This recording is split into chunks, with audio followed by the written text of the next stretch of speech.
Merry Christmas. It's on Christmas Day, and I did not expect to have company. Merry Christmas, Lauren. Merry Christmas, Adele. That is a welcome pleasure to have you join in. I know you have a brief period of time because family is going to be everywhere. For us, That's right. we got up, did coffee, breakfast, and set our Zoom calls to family across the pond. We have family in Holland, and they were having dinner. So we got to say hi to them. And we're left to our wiles for the rest of the day. So we're like, we're going to hang out for a few hours and then start talking to more people this afternoon. How are you? How was Christmas? Well, I mean, I should say, how is the holidays? Because you have a mixed holiday, right? Yes. So I'm Jewish. I was born in Israel. My husband is Irish and Scottish and Norwegian, All that so other he's stuff. Catholic. But somehow we are so different, but we feel like two peas in a pod. But seriously, we are so different. I don't know how we ended up together, but he's the easiest to get along with companion for me. It's so Wow. funny. I always say that I'm in a mixed marriage because my husband is a Republican and I'm not. Let's say that. but it's so much fun. And you know what? It has been such a joy to welcome Christmas into my life because it's such a beautiful holiday. It is just pure joy and love. And I think that this year, people, as I think it's been said many times before, are getting back to that it's not about the presents, it's just about the presence of Right. people's in our lives, even if we can't physically be there. We really, I think everybody's really taking time to appreciate Mhm. everyone that is in their lives and Yep. trying to keep those connections going. Yeah, no, I had a weird feeling when, of course, you look at the calendar and you knew that the show's going to land. And I'm very much about wanting to make sure that the show always stays the same each week. That we don't say, "Oh, well, it's just because we don't want to do it this week or whatever." Mr. Cole, Hi, Robert. Merry Christmas. Merry Christmas. Santa. Yeah. Well, you have a perfect last name for today. Oh, King Cole.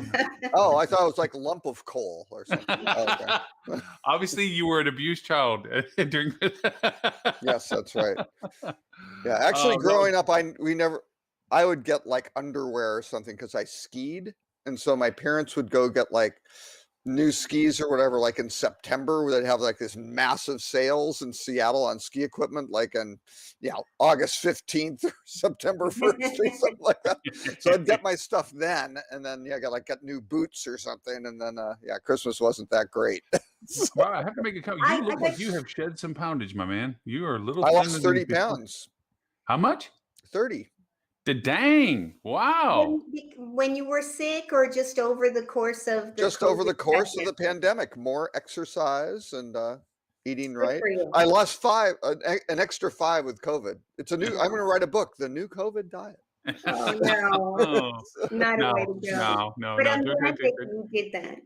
You know what? I think a lot of people went completely in the other direction, but I think a lot of people said, well, I have time and, I might as well come out on the other side of it, better than ever. Yeah. And especially when your fitness level and your weight and everything is part of what will keep you strong and able to recover from if you do catch it. Yeah. It's so important. Yeah. So Adele, you're always a constant surprise. I learned something new about you that I didn't know 5 minutes ago, that you were born in Israel. Yes.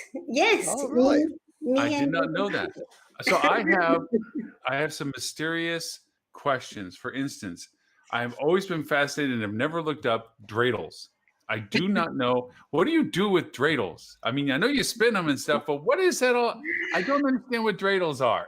Oh, you know what? I don't even remember. It was such a long time ago, but there are different letters on different size, and depending on how it lands, you have to do something or say something. I don't remember what. Okay, well, that's better than what I had just a second ago. Because for me, I'm like, what is because the reason why I asked, I have a dear client that the ownership is Jewish, and in the holiday celebration video I asked them to do, They're like, may all your dreidels land on something G-ish. Yeah. And I'm like, I gotta look that up because I don't know what that means. So obviously it must be the good thing for it to land on, like, if you're playing dice or something that lands on Yes. lucky 7 or something. But yeah, I had no idea. Yeah. I know. So And I have no Maybe idea. it's high. I don't know. I'm just guessing. I have- It means life, like No, that. Yeah. I've got no idea of my heritage. I was brought up Roman Catholic, but I'm 51% Jewish. So my Oh, my mom was Jewish. So she, but I didn't know until I was in my 20s when her brother told me. So Wow. it's like, oy vey, who knew? Is it because they were hiding during the war? No, actually, well, not a great Christmas story. My grandparents, who I never met, her mom died. My mom was born in 1921. Okay, so her mom died when she was 3 of influenza or something like that. So it wasn't the Mm. Spanish flu, but it was after that. And then her dad died when she was 5, and he was hit by like a streetcar or something like that. They lived in Boston. So they were put into a Jewish orphanage, and were in it like through the height of the Depression, sort Wow. of thing in Boston. And she never talked about it, Mm. sort of thing, because it was pretty rough. And then I talked to her brother, who, it was weird. He would call like every Thanksgiving or Christmas, but she'd talk to him for like 5 minutes and just very kind of, not curt, but, oh, thank you very much for calling. Great to hear from, but not like, hey, how's any? She would not initiate any questions about what's going on with you or anything, and just kind of cut it off real quickly. And so, I finally ran into and met him in my 20s. I was working actually at the Pierre, and I get this call, and it's like, it's your Uncle Joe. And I'm like, what? I don't have an uncle. He goes, no, Eli. I changed my name from Eli to Joe. And I'm like, oh, okay. He was staying at the Sherry Netherland. He had called like at Thanksgiving, gotten my dad on the phone, told me Wow. on the Pierre. So we're like 300 yards apart, sort of thing. So, Yeah, I don't remember that kind of deep. Right Honest to gosh, I can't remember names for one. But I mean, just here you're talking about where he was staying. How many years ago was this? When you're 20, so that's like 100 years that ago. was in 80, 85, 86. Well, it was a pretty big event, Lauren. I met my uncle, and then he told me about my mom's whole, like when he was 12, and he was what, 2 years older than her or something like that. So he was born in 1919 when he was 12, so 1931, right, height of the Depression. They go, hey kid, you're too old to be in the orphanage. Get out there and fend for yourself. Wow. Sort of thing. Yeah. So anyway, so no, my mom was a badass. She grew up in a Jewish orphanage in the height of the Depression, and then she became a registered nurse and was an operating room nurse in a field hospital in the Philippines in World War II. She didn't talk about that a lot either. Amazing. Yeah, my parents were children in, during the Holocaust, and Yeah. it's very hard to get anything. I mean, even now they're in their late 80s, and I'll still hear things that I never heard before. I'm like, I'm 59 years, and you never told me that story Right. before. How could But you not? Oh, I it know. kind of goes a little bit to the holiday spirit. It's so we forget so much of how blended we all are and how Mhm. diverse we all are and how from many places we come from, and yet cohesively we have holidays like this. I mean, it's not a holiday for everyone, but the spirit of the holiday is everyone. We Right. all have this optimism today. This is a different day than another day.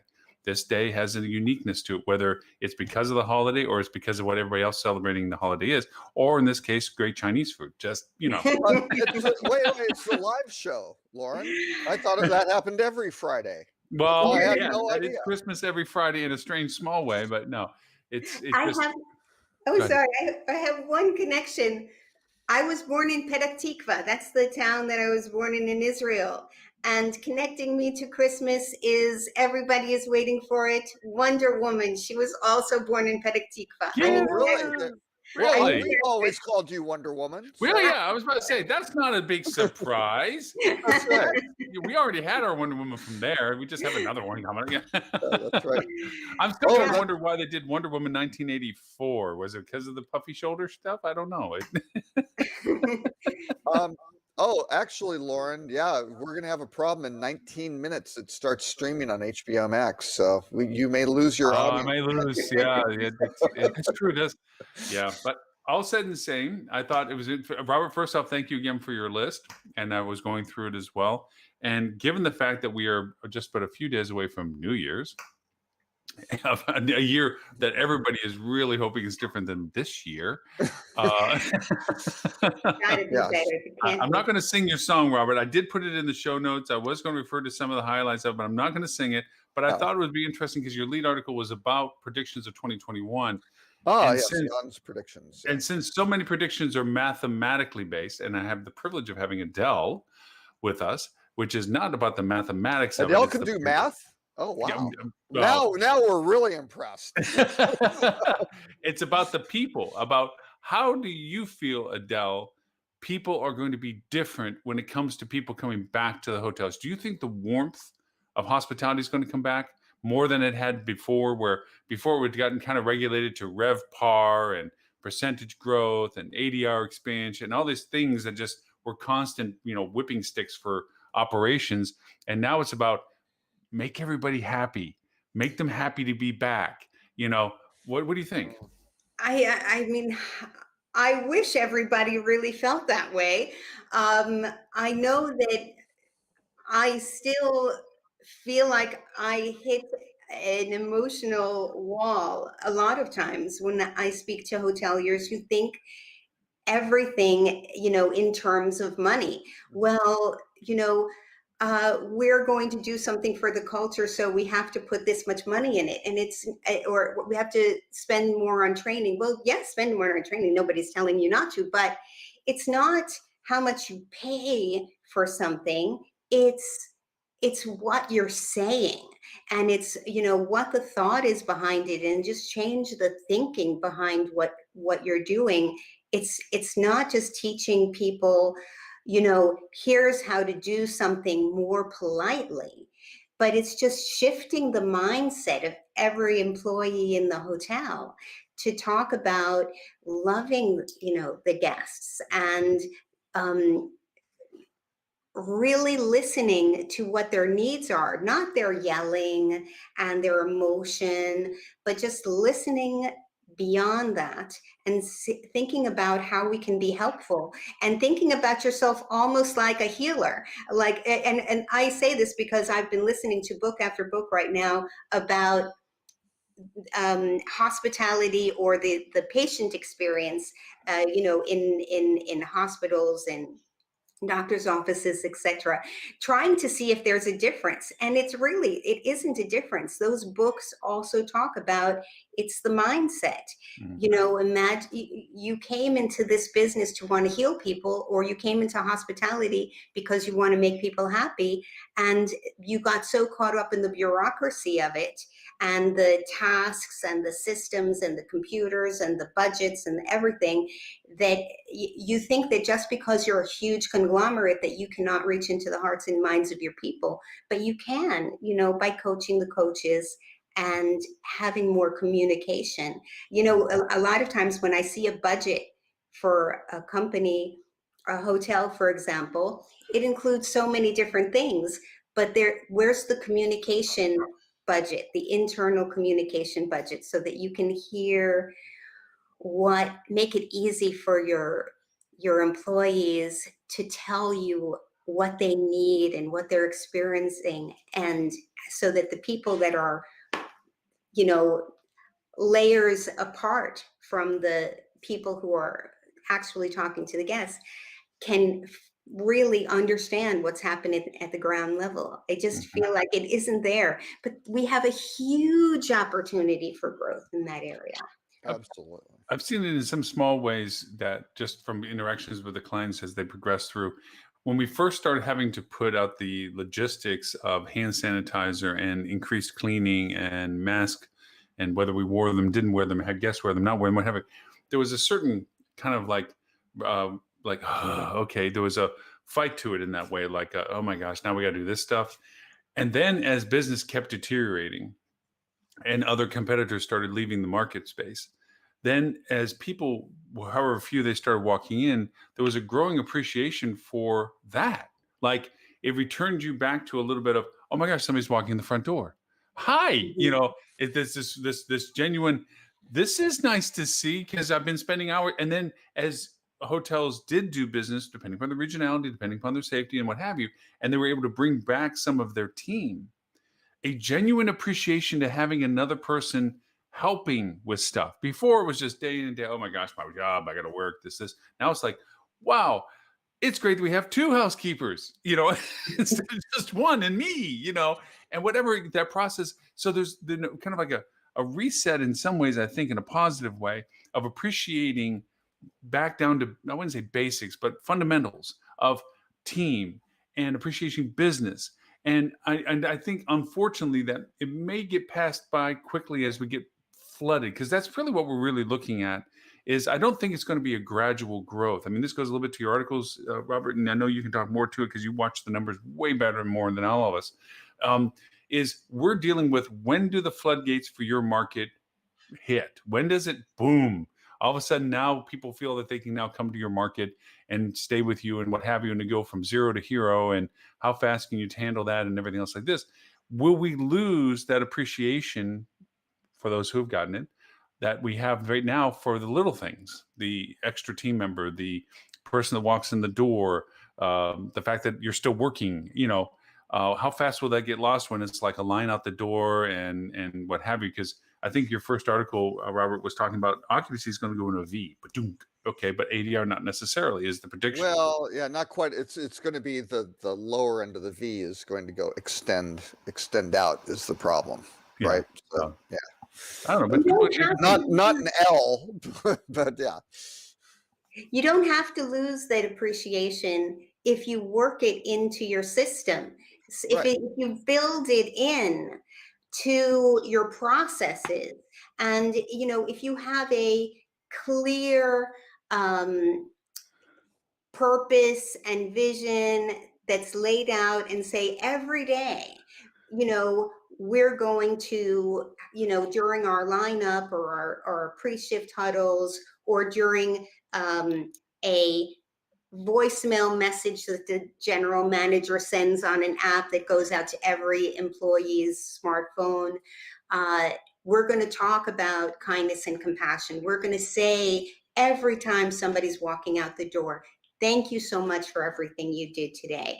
If you have it built into your system, just like, you know, checking the credit card when somebody arrives at the hotel, or, you know, changing the sheets, just build it into your system. You can keep everything that you want to, but you have to, if everybody needs to know that it deserves their focus and attention every day, right, Stuart? That's correct. Culture has got to be part of the DNA. It's not something you can have posters that tell you what to do. You've got to live and breathe it every minute of every day. Yes. Hey everyone, Merry Christmas, Stewie. Happy Christmas. I was thinking Lauren was going to be sitting here all on his lonesome. So yeah, I was with us. It's so nice. Yes. Yeah, I was like, Adele popped up, like, yay! And then Robert was like, yay! Now I got Stewie. It's like, and then it's I popped up, miracle. I'm back by little Tommy. I got the turkey. Speaking of, I've only got like 5 minutes. I'm in between. I cook a big English roast dinner on Christmas, so I'm in between bits right now. So nice. The turkey's in. The parsnips are ready. Potatoes are ready. So I got to work on the Yorkshire puddings. Yeah. Did you already Tell us about puddings. I want to know. But what is it? What is what? Yorkshire puddings? Yeah. Yorkshire pudding? Do you call them like pop-ups or popovers or something up north? Yeah. Popovers, yeah. It's a little it's similar to that, but it's basically it's an egg and flour and milk batter mix that you stick in a muffin pan at really high heat, like 500 degrees, and it kind of expands. It's very airy, It's like the bread piece of the roast dinner meal. You're supposed to have it with roast beef, but I like it with all roast dinners covered in gravy. It's good. That's Sounds good. that's your New Guinea heritage. That's exactly That's right. what So- we do in New Guinea on Christmas. Yeah. So, His Stuart, what are you famous- thankful for the holiday? I'm sorry. Go ahead. No, I was going to say his famous, blood, right? Is that your Christmas tradition? So we actually just did an episode of the podcast that I think it came out yesterday on Christmas Eve, and we did 3 things we're thankful for 2020, and then 1 thing we're looking forward to for 2021. And there were a few things that I was thankful for. I won't spoil them all, but one of them was relationships like this. I talked about how this is a tough year and it's been different, but one of the neat things about it is getting to know people on a different level, like clients, colleagues in the industry like yourselves, where I feel like we all got to know each other a lot better because we relied on each other a lot more for sanity and for getting through this from a professional standpoint and a personal standpoint. So I really have appreciated getting to know all of you guys and my clients and my employees even on a different level, because when you get to see them on video conference in their house, you get to learn things that you wouldn't necessarily learn while they're in the office. So Yep. it's been good. Well, certainly Stanley from New Zealand. We've learned so much about you. And know you so much about it. But also too, Stuart, a compliment to you, and I think probably out of this in a positive, because it was funny down here. They have a newscast that they were running around the streets saying what good out of 2020, and they were making the highlight that people were having a hard time with that. And I'm thinking, there's a lot to be So many thankful blessings. Oh yeah. and one of the things with you was when early on, when it was the darkest and you didn't know what was going to happen, you made the conscious choice to your team to say, we're going to keep everybody as long as we can keep it until we run out of everything that we can and exhaust everything we can before we have to make harder decisions. And that you can't buy that. And what the impact of that is in the future tense, Yeah, and we're already reaping that. You put your money where your mouth was, literally. Yeah, I mean, we figured we could replace money. We could take on some debt, and we would recover that. But people, especially, it takes a long time to train a Fuligan to think the way we want them to think. So we the last thing we wanted to do using was that basement in the water hose, huh? That's right, yeah, we got to break them. It's like the military. We got to break them of everything they know before we can tell them. Born identity. Yeah, I mean, it hasn't been easy, but it was the right thing to do, and now we're able to service our clients who need us. So it was. I mean, I get it. There's a lot of scenarios where you wouldn't have the luxury to do that. We were just fortunate. We're privately owned. We were in good cash position in the bank, and we had creditors that were willing to work with us. So it was a conscious decision, but it'll pay off. Yeah. I mean, it seems like we're doing it just to be noble, but long term we'll probably end up ahead because of it, because we don't have I to. never definitely- thought of you being noble definitely- about it. Like, oh, we're just going to take the higher ground because we get to brag about it. You were the most diminutive about all of it. You really didn't emphasize that this is what you're doing. You just made the choice to do it and did it. Yeah. It's us harping on you. Wait. This is a cold, heartless, financial calculated decision. Stuart went down. They ran the numbers. They go, wait, if we're nice and we treat our employees well, we profit. Look at us. We better do this. Yeah. It's weird how that works. And Adele, you went and made some choices too. I mean, had this not happened, do you think you'd be doing what you're doing now, or just doing what you were doing? No, but you know what? I know that I'd want to be doing it. I was thinking about it. I was getting, tired of, all the travel, and I was ready to make a change, but I wouldn't have, because I'm so loyal. Even now, I just talked to my former boss, the owner of the Library Hotel Collection, and I'm still so loyal to him and want to be there for him and when he's ready and needs any help. Yeah. So it would have been really hard to go, but under the circumstances, I'm so glad that I came to the realization quite quickly. And my husband is so much happier to be here. My dog is so much happier to be here. I'm loving how much space I have in South Carolina. I'm loving that I can go out for, that it's not as many cold days. It's this has been such a great choice for me. I love that I've been able to a little bit see my parents, not so much right now because it's just a little bit too intense right now with the COVID, but I know that they're going to get vaccines soon and things will be moving in the right direction. But I'm so grateful. And even though it may not be profitable, I'm learning so much and I'm making so many new connections and I'm loving every minute of the experience. And I thank you guys for all your encouragement. It's been really it's a joy, and I still remember to the day when you got on the show and you were when you first came down to the Carolinas, and it was just like this beamy, like, oh my gosh, this is awesome. It is. Yeah. And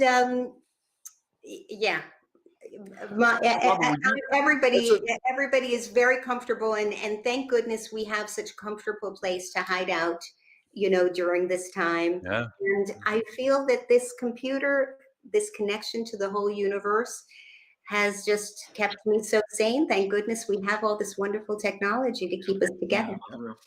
It's been a blessing this year. If this had been 20 years ago, it would have been a whole different experience. Would have been a lot different, very much different. And I would have to take a horse and buggy ride over to Robert's house just to hang out. I think about all the single people who may live alone, and especially young people who haven't met their future partners yet. And we really need to get back to an office setting at least part of the time, and get back to conferences and other things where we get to meet other people, because how are these people ever going to meet their future partners if they stay home in their apartment all day, and without that great companionship and a family and everything. So I think that the future will be bright also for anything that brings people together as a community.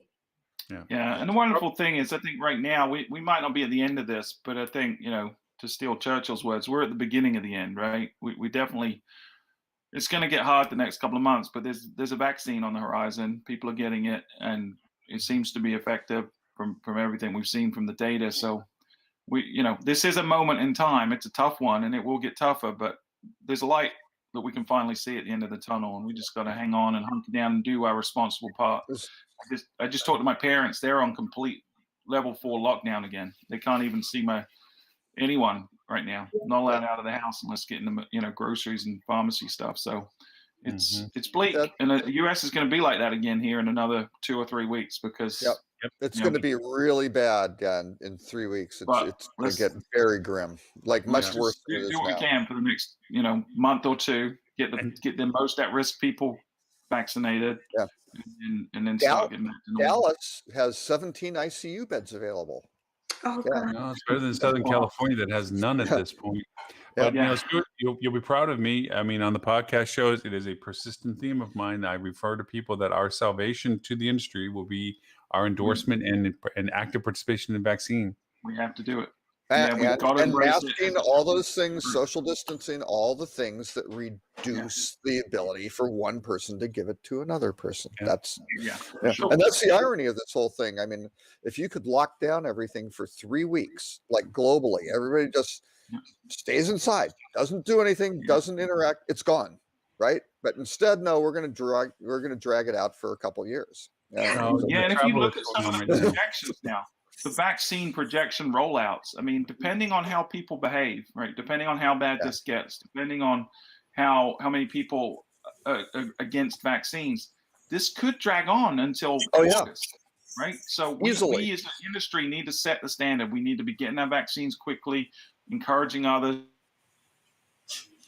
Oh, you froze. Making this political. We need to be doing. Yeah, it's not political. It's a public health thing. That's and we need to lean on the problem that a lot of I don't know, 1 million or something like that. I saw it on the news yesterday. I wish I could remember the number, but 1 million already got distributed, but only a small percentage of them have gotten delivered. Right. And I'm thinking about all these things that are going to get rotting in their storage container because this is a very, volatile thing, and it needs to be actually injected in a very short time frame and at a certain temperature and everything like that. And I don't understand, why is it that so much went out and so little has actually happened?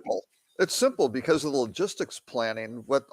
They stopped at, we're going to send it to the states, and then it's the state's problem to deal with it. And the states, are budget crunched, right? So they don't, and they have the whole thing. They have people who are out and unavailable because of the pandemic, and they're running through all those problems.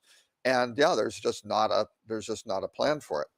Yeah, and that's it's like, okay, you got the vaccine, you're done. It's like, no. If only we had 9 months to plan for this, right? If only we'd had 9 months to figure out the logistics. 10. We have so much bureaucracy built into it too, with so much paperwork for every single injection. If it was only somehow simpler to just move people through faster. Yeah, and I think we'll catch up, but we just need to make sure we're doing our part. The media's doing its part. But I think anyone that has a platform right now like this, we need to be cheerleaders for the vaccine, and also to lean on the platforms that we know people in, like all the associations associated with our industry. Every AHOA, AHLA, HSMEI should be waving the banners of guys. Even properties, right? Maybe at a certain point, it's not yet, but maybe there's an incentive. Hey, you get it's the vaccine vacation. You come with proof you've had the vaccine, you get a discount. There's ways we as an industry can step up and really be the leaders in this. Yeah, because I mean, no offense, Robert, but I'm so tired of, unfortunately, the negative projections of permanent closures, permanent non-openings, permanent impact. The longer it goes, the worse it's going to be, flat out, right? Yeah. And all of the messaging, everything from the beginning should have been, this is serious. If we deal with it seriously and we do the right things, we can get through it quickly, and there won't be these negative outcomes. And that's the problem. Now, I really don't understand how a lot of leadership, either between the industry or the government, doesn't understand the economy is an output, right? It's not an input. It's a result of all this other stuff going on, right? So just saying, hey, we're going to keep the economy, it's like, no, you can't just, how many other things in life do you just jump to the result sort of thing? So it just doesn't work that way. Well, ladies and gents, I just had an alarm go off. I got to go put my spuds on. So I love you all and leave you.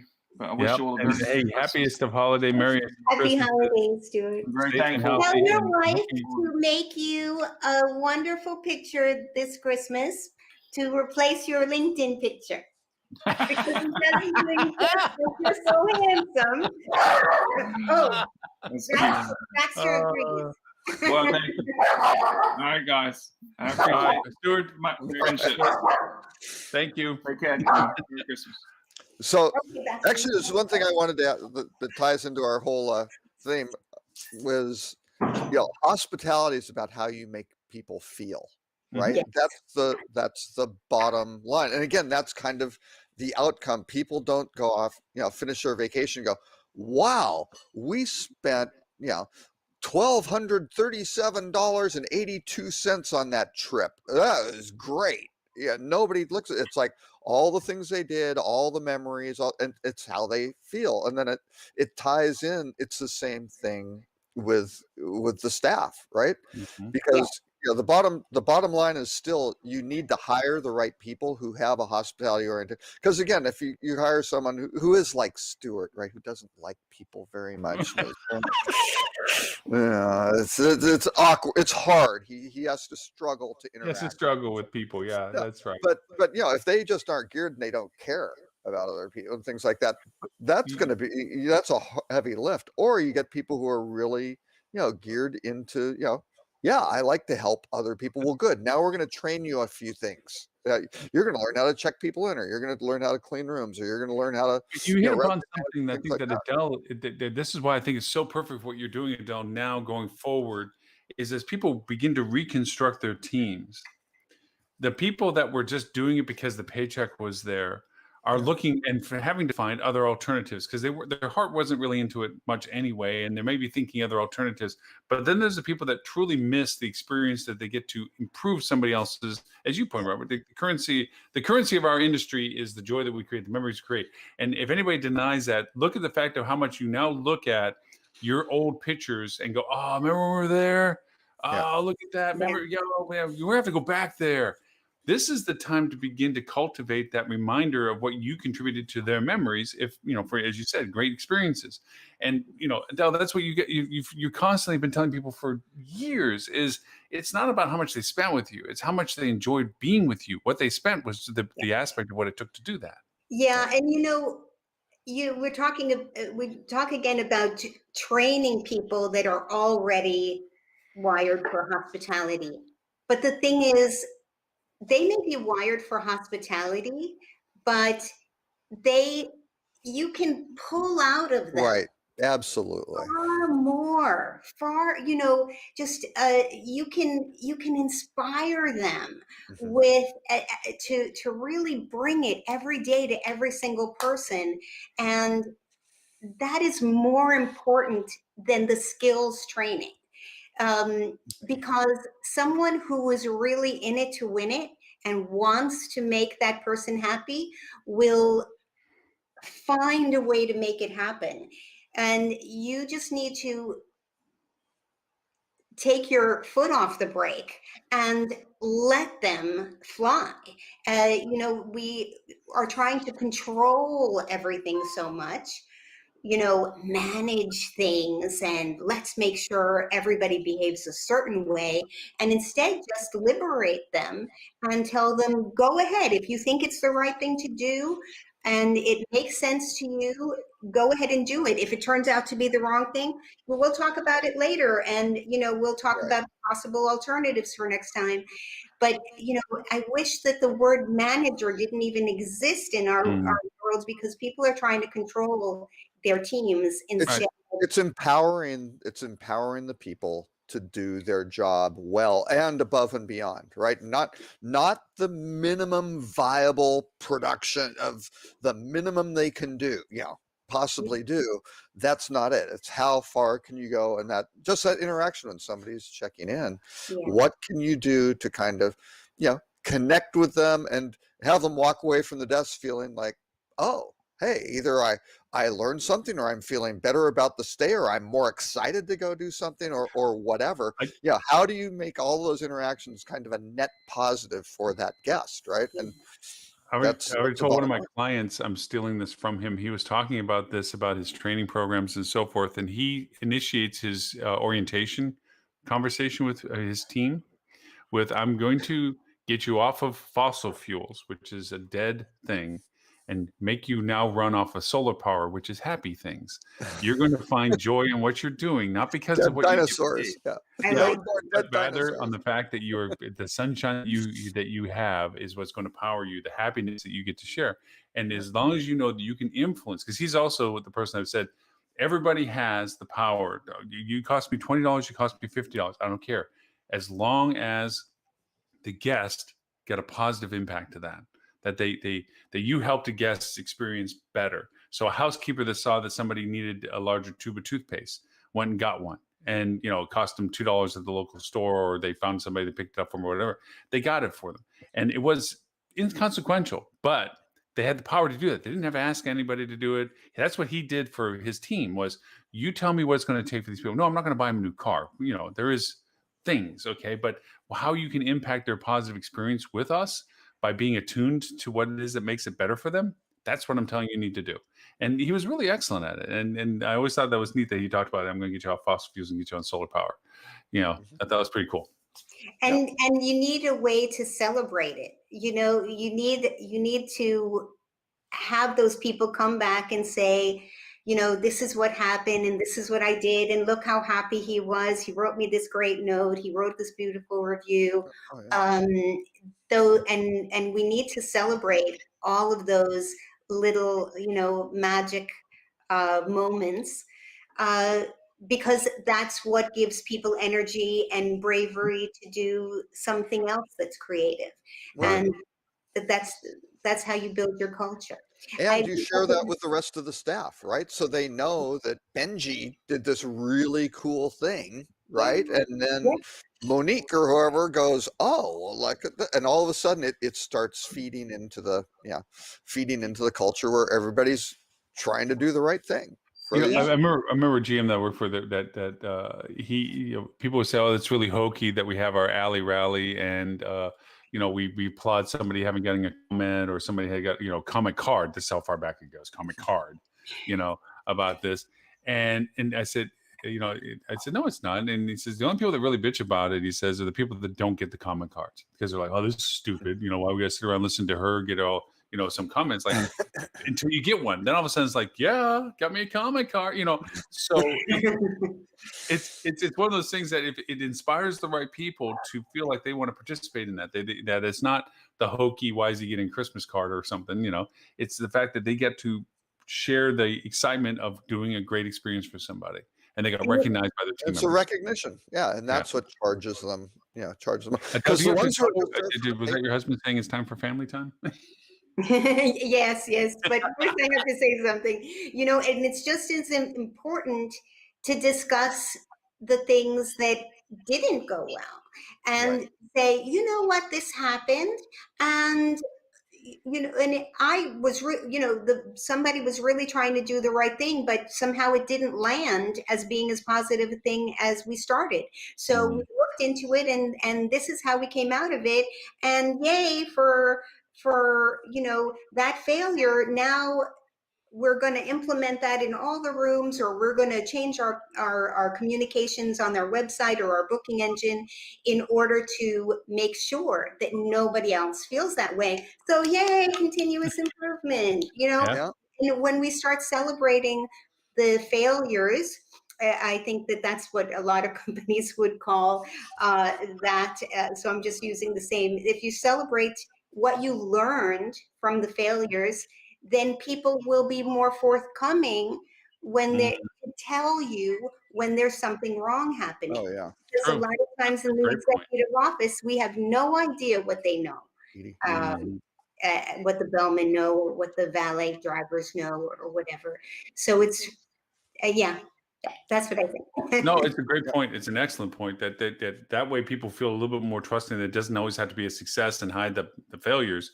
That there's appreciation for the fact that they shared what they felt could have been improved on, or shared what went wrong so they can be improved on. Either way, it's a safe environment that people feel that they can trust who they're working with, rather than, such and such is going to use that against me in the future because I didn't do something right. So, excellent point. Really quick before Adele goes, I do a quick story. This is an old Four Seasons story because I was there, and Izzy Sharp used this for decades as an example. We opened this hotel in Dallas, first night, and they have overnight shoe shine was a big thing for Four Seasons. So they got a kid in there, I don't know if it's high school or college or something like that.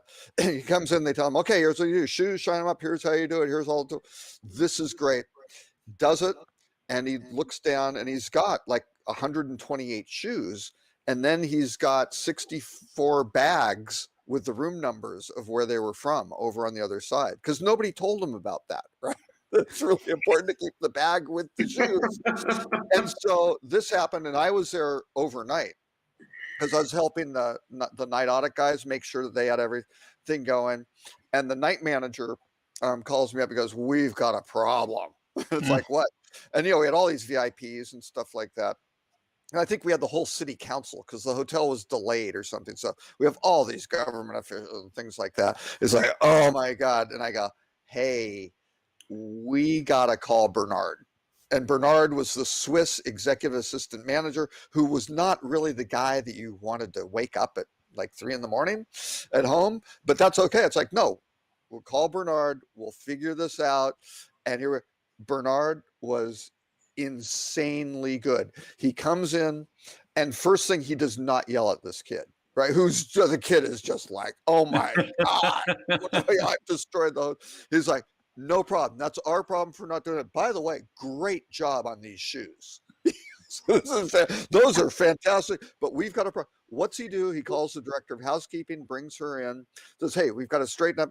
we're going to serve breakfast to these guys because we got to get them back the shoes, and we knew what the rooms were. So yes, the easiest cheap thing would have been, we're going to write a little note. We're going to just slide it on their door. We'll turn on their message light and say, hey, sorry, it's mess up on your shoes. Come down to the desk and you can pick them out or something like, come down to a conference room. No, they served breakfast and housekeeping. He got the room service manager. He got the chef.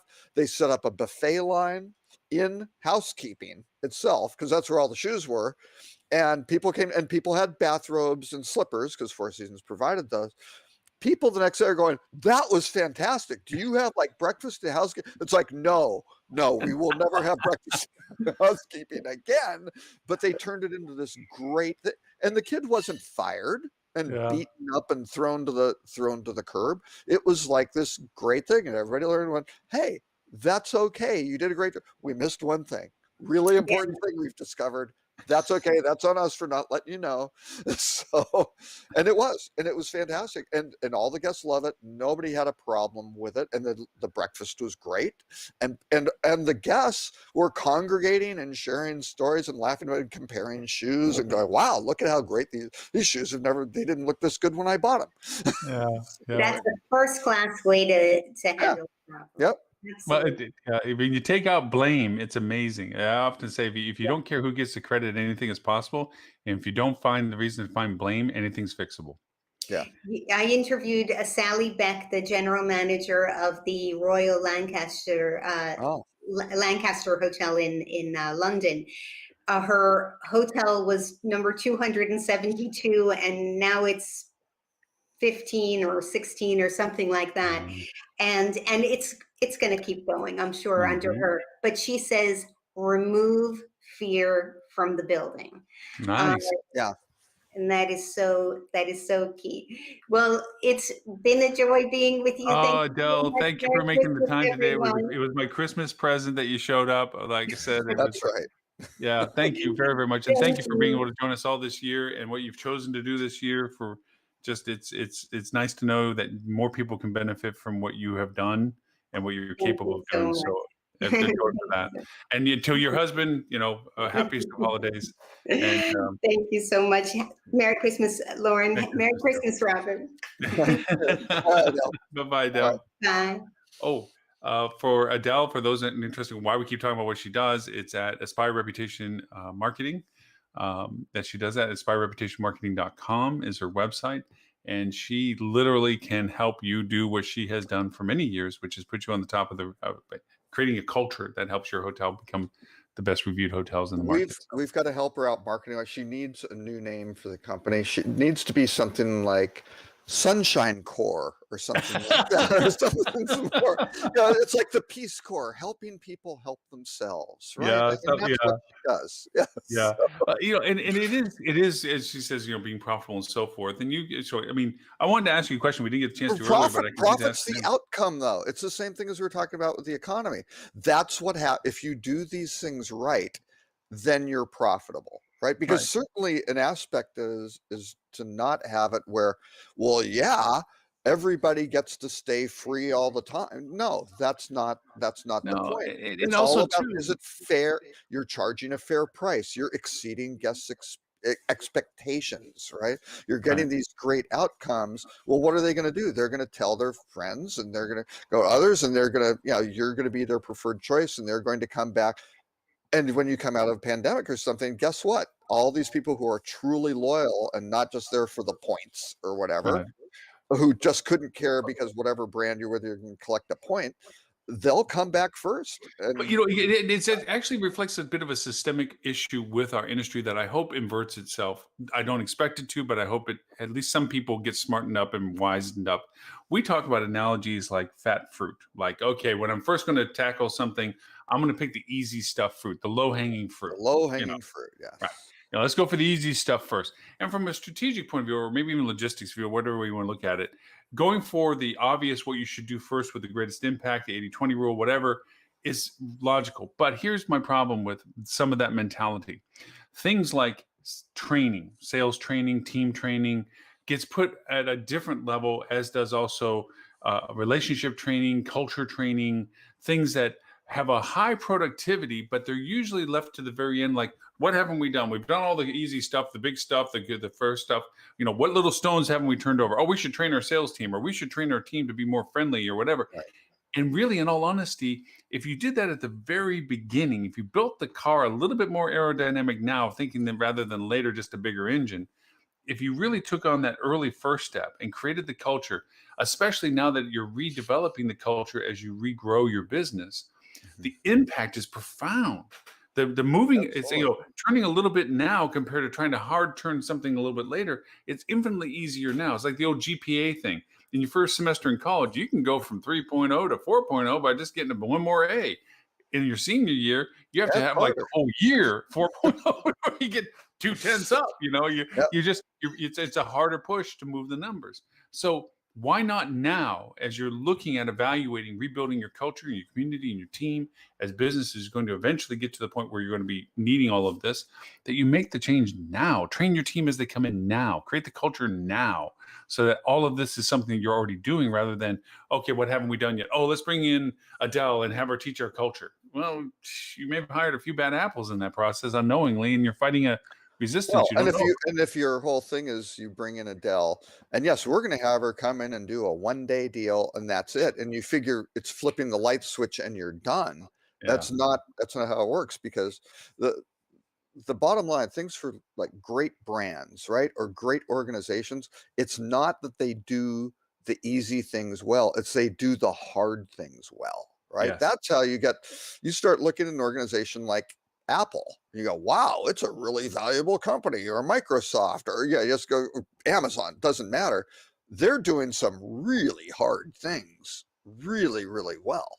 Right. Mhm.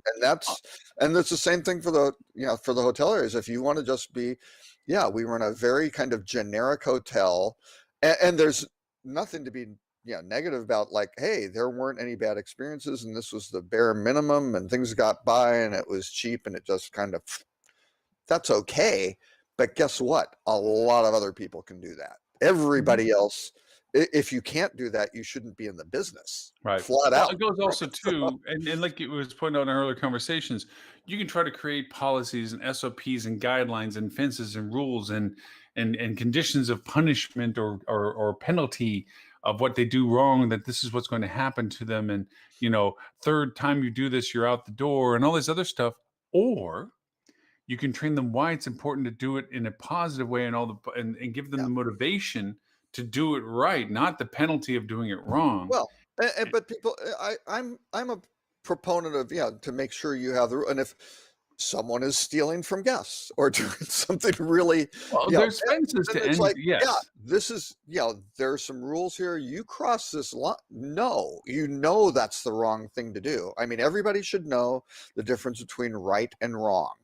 Sort of thing. Go, that's clearly wrong. You cross the line, and then you go here. But it's the difference between going up and saying, okay, company A goes over and says to their staff, when you see a guest, you have the 5 and 20 rule. You have to say exactly these words. You have to do this. You have to do that. You have to make sure this is that. And so, and if you don't, then you get 1 penalty. You get fined this. You get 2 penalties. You're on suspension. 3 penalties. You're out. Or you teach the team member, this is what makes the impact. This is why doing greetings and looking for what you can do to help a guest benefit all of us. And you educate them as to the reason, the motivation. Everyone doesn't like just getting told how to do something. They want to know why. Why do I need to do this? And a lot of people want to help guests and be friendly and helpful, but they don't understand the mechanics of it sometimes. Yeah.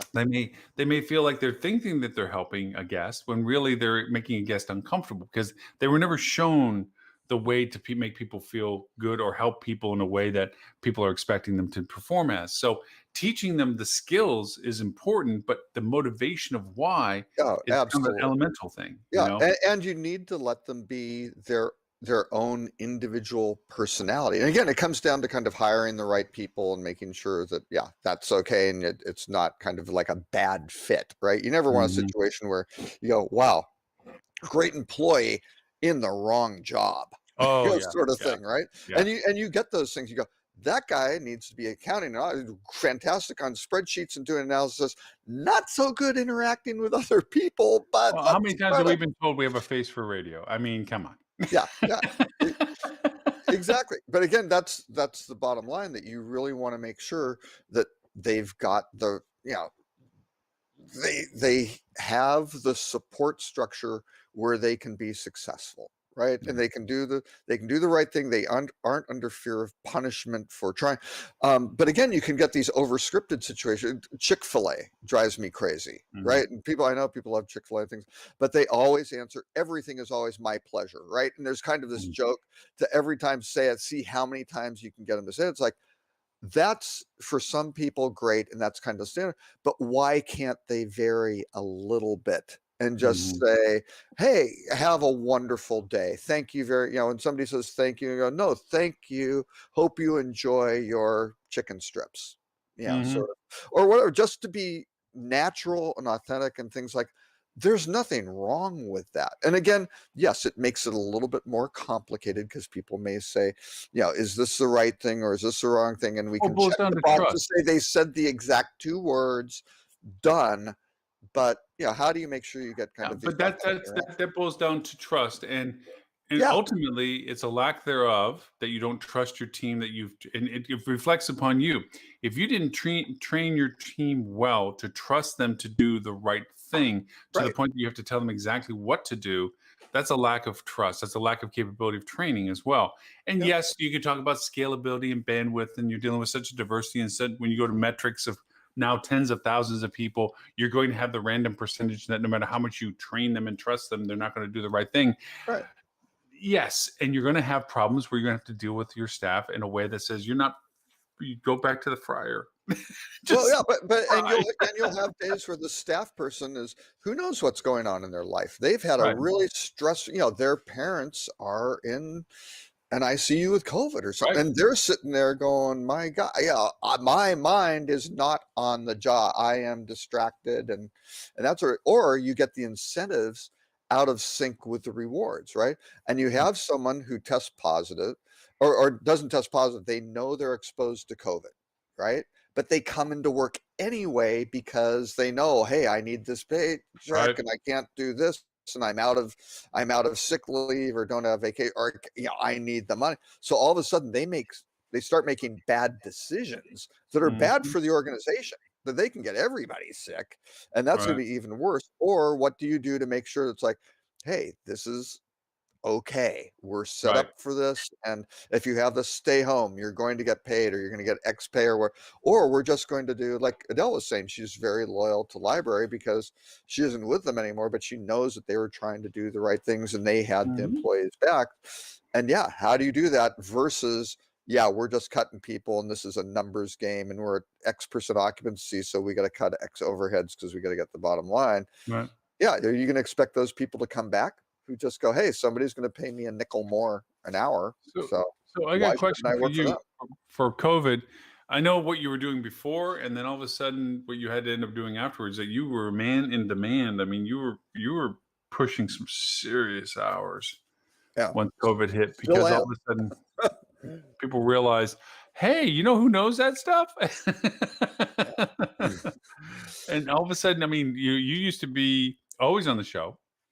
Yes. And then you just got absolutely, I mean, in my, well, I wound up with these things totally like busy. Focusrite, which we actually, very honestly, we stopped doing some of these analyses because I was pushing from the beginning. It's like, okay, this is great, we're looking forward, but now let's go back and look at these analyses and how accurate were they, right? And we really discovered it's almost unpredictable. Not, looking forward, there's a way to say here's what's going to happen, but you almost have to do it the way the University of Washington forecasts their COVID spikes, right? And it's IMEI who does all the, well, this is what's going to happen if people mask. Look at that. Boom, it's going to drop off. Or if you ease these restrictions, my gosh, cases are going to go through the roof.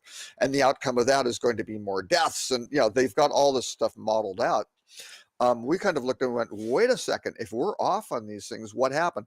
Oh, they did a lockdown, right? That changed the trajectory continuously, and there wasn't a mechanism to kind of go back and to go do that. And I just kind of went, nah, and let's not do these, because that's not it's not going to help people. It's got to be not just here's the number in the forecast. It's got to be here's the forecast based on what we know now, and given this trajectory and what's happened in other markets, and then here are these possible outcomes, right? But Yeah. people didn't want to do that. They were just like, well, what's the number going to be? It's like, you know what, you can produce numbers, but it's It's if there's funny. not reliability or rationale of why there are these numbers, You and think what are historically, you think of the Nostradamuses and all these people that became historically famous for quote predicting, and everyone wants to know what the future is before the future is there, and it really it's kind of in a way, strangely enough, in our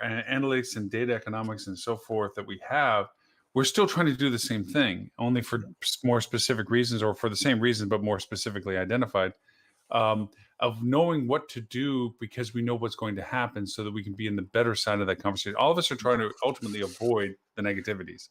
Right. We don't want to be on the bad side of something that happened, especially if we thought that it was going to happen that way. And so we all try to figure out what these numbers are. But really, in all honesty, it's like kind of the same analogy when you talk to somebody that's following stock market.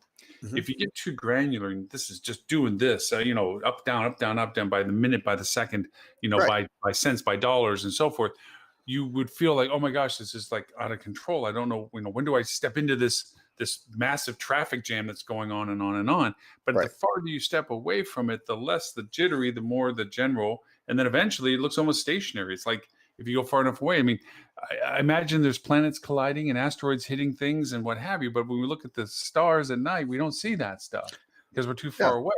Well, yeah. So- Well, and with this, you look at the stock market or something like that. I mean, nobody is really outside of insider Insider information. information like the Congress, but Yeah, the same. things like that. Yeah. But outside of that, it's really hard to predict the market, right? Because Right.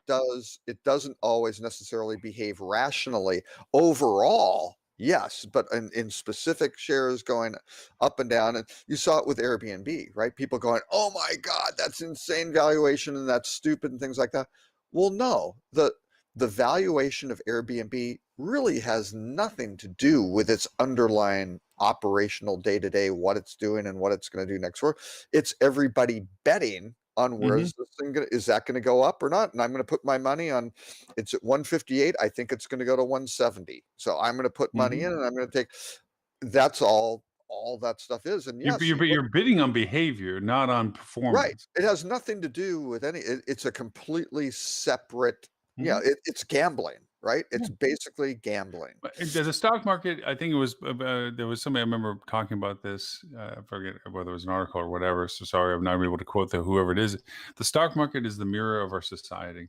Right. It is not there to judge. It's there simply to reflect what we It's feel and sentiment, think at that particular time. yeah. That people think Oh my it's gosh, going to they're going keep to have a going up. vaccine. Let's go buy this stuff. Oh, it's not going to be a vaccine soon. Oh, that means hotels are going to go back because people are going to travel.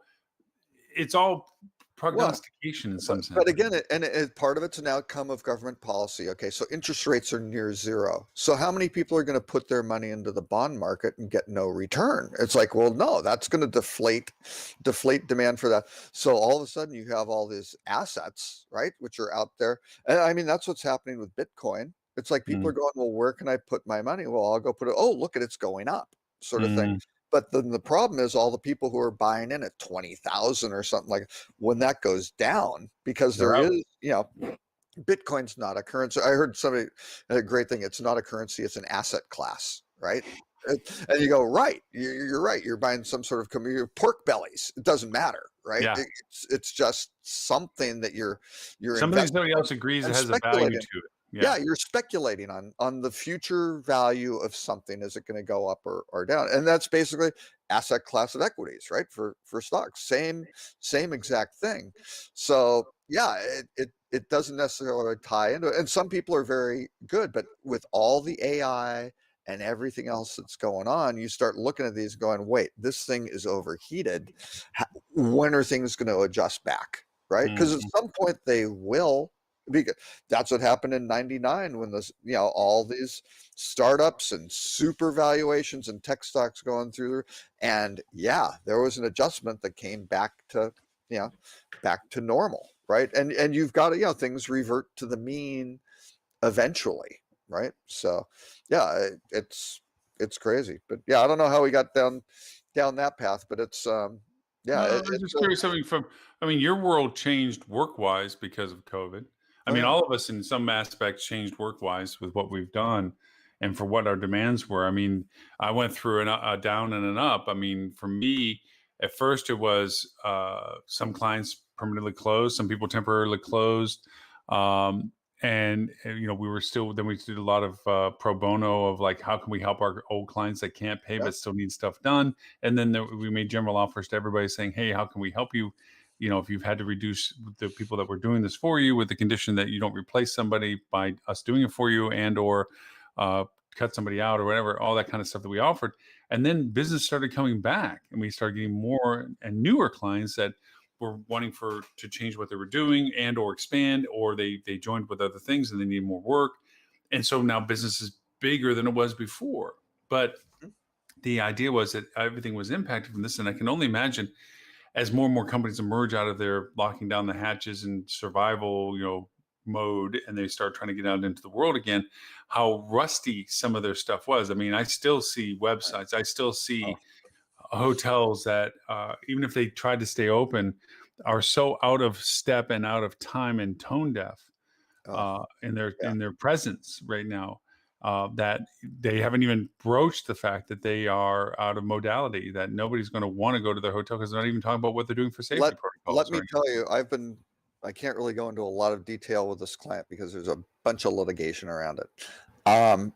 But this client happens to work with a ton of hotels.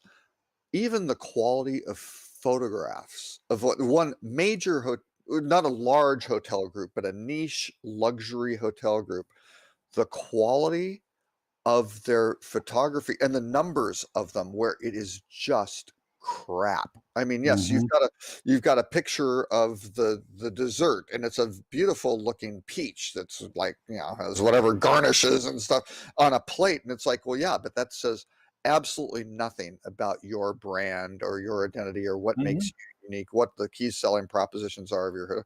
And you look through this stuff and you go, you got nothing. You got literally, this is a fantastic ski property in one of the best locations you could possibly be.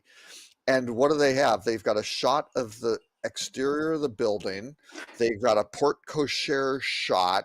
The best shot they had was like of a smiling dog on a balcony where you could see in summer ski runs behind it. And because there was no perspective on like, where is this to the slopes or how is it tied to the community? Nothing, absolutely nothing. It could be any brand, any product, nothing that differentiates us. And you're sitting there going, what a complete.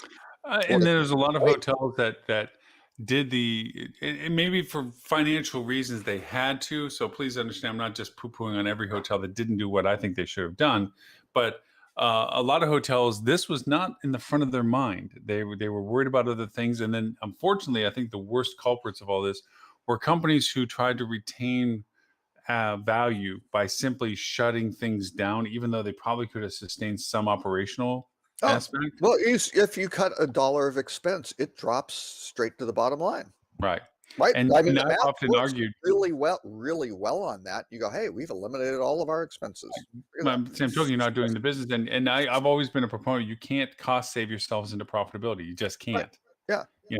So with that in mind, now they're thinking, oh, well, we're just going to open the doors and we're going to go back. And it's like, guys, while you've been closed or not doing any of this stuff, all your competitors who have decided to do this have started talking to your audiences.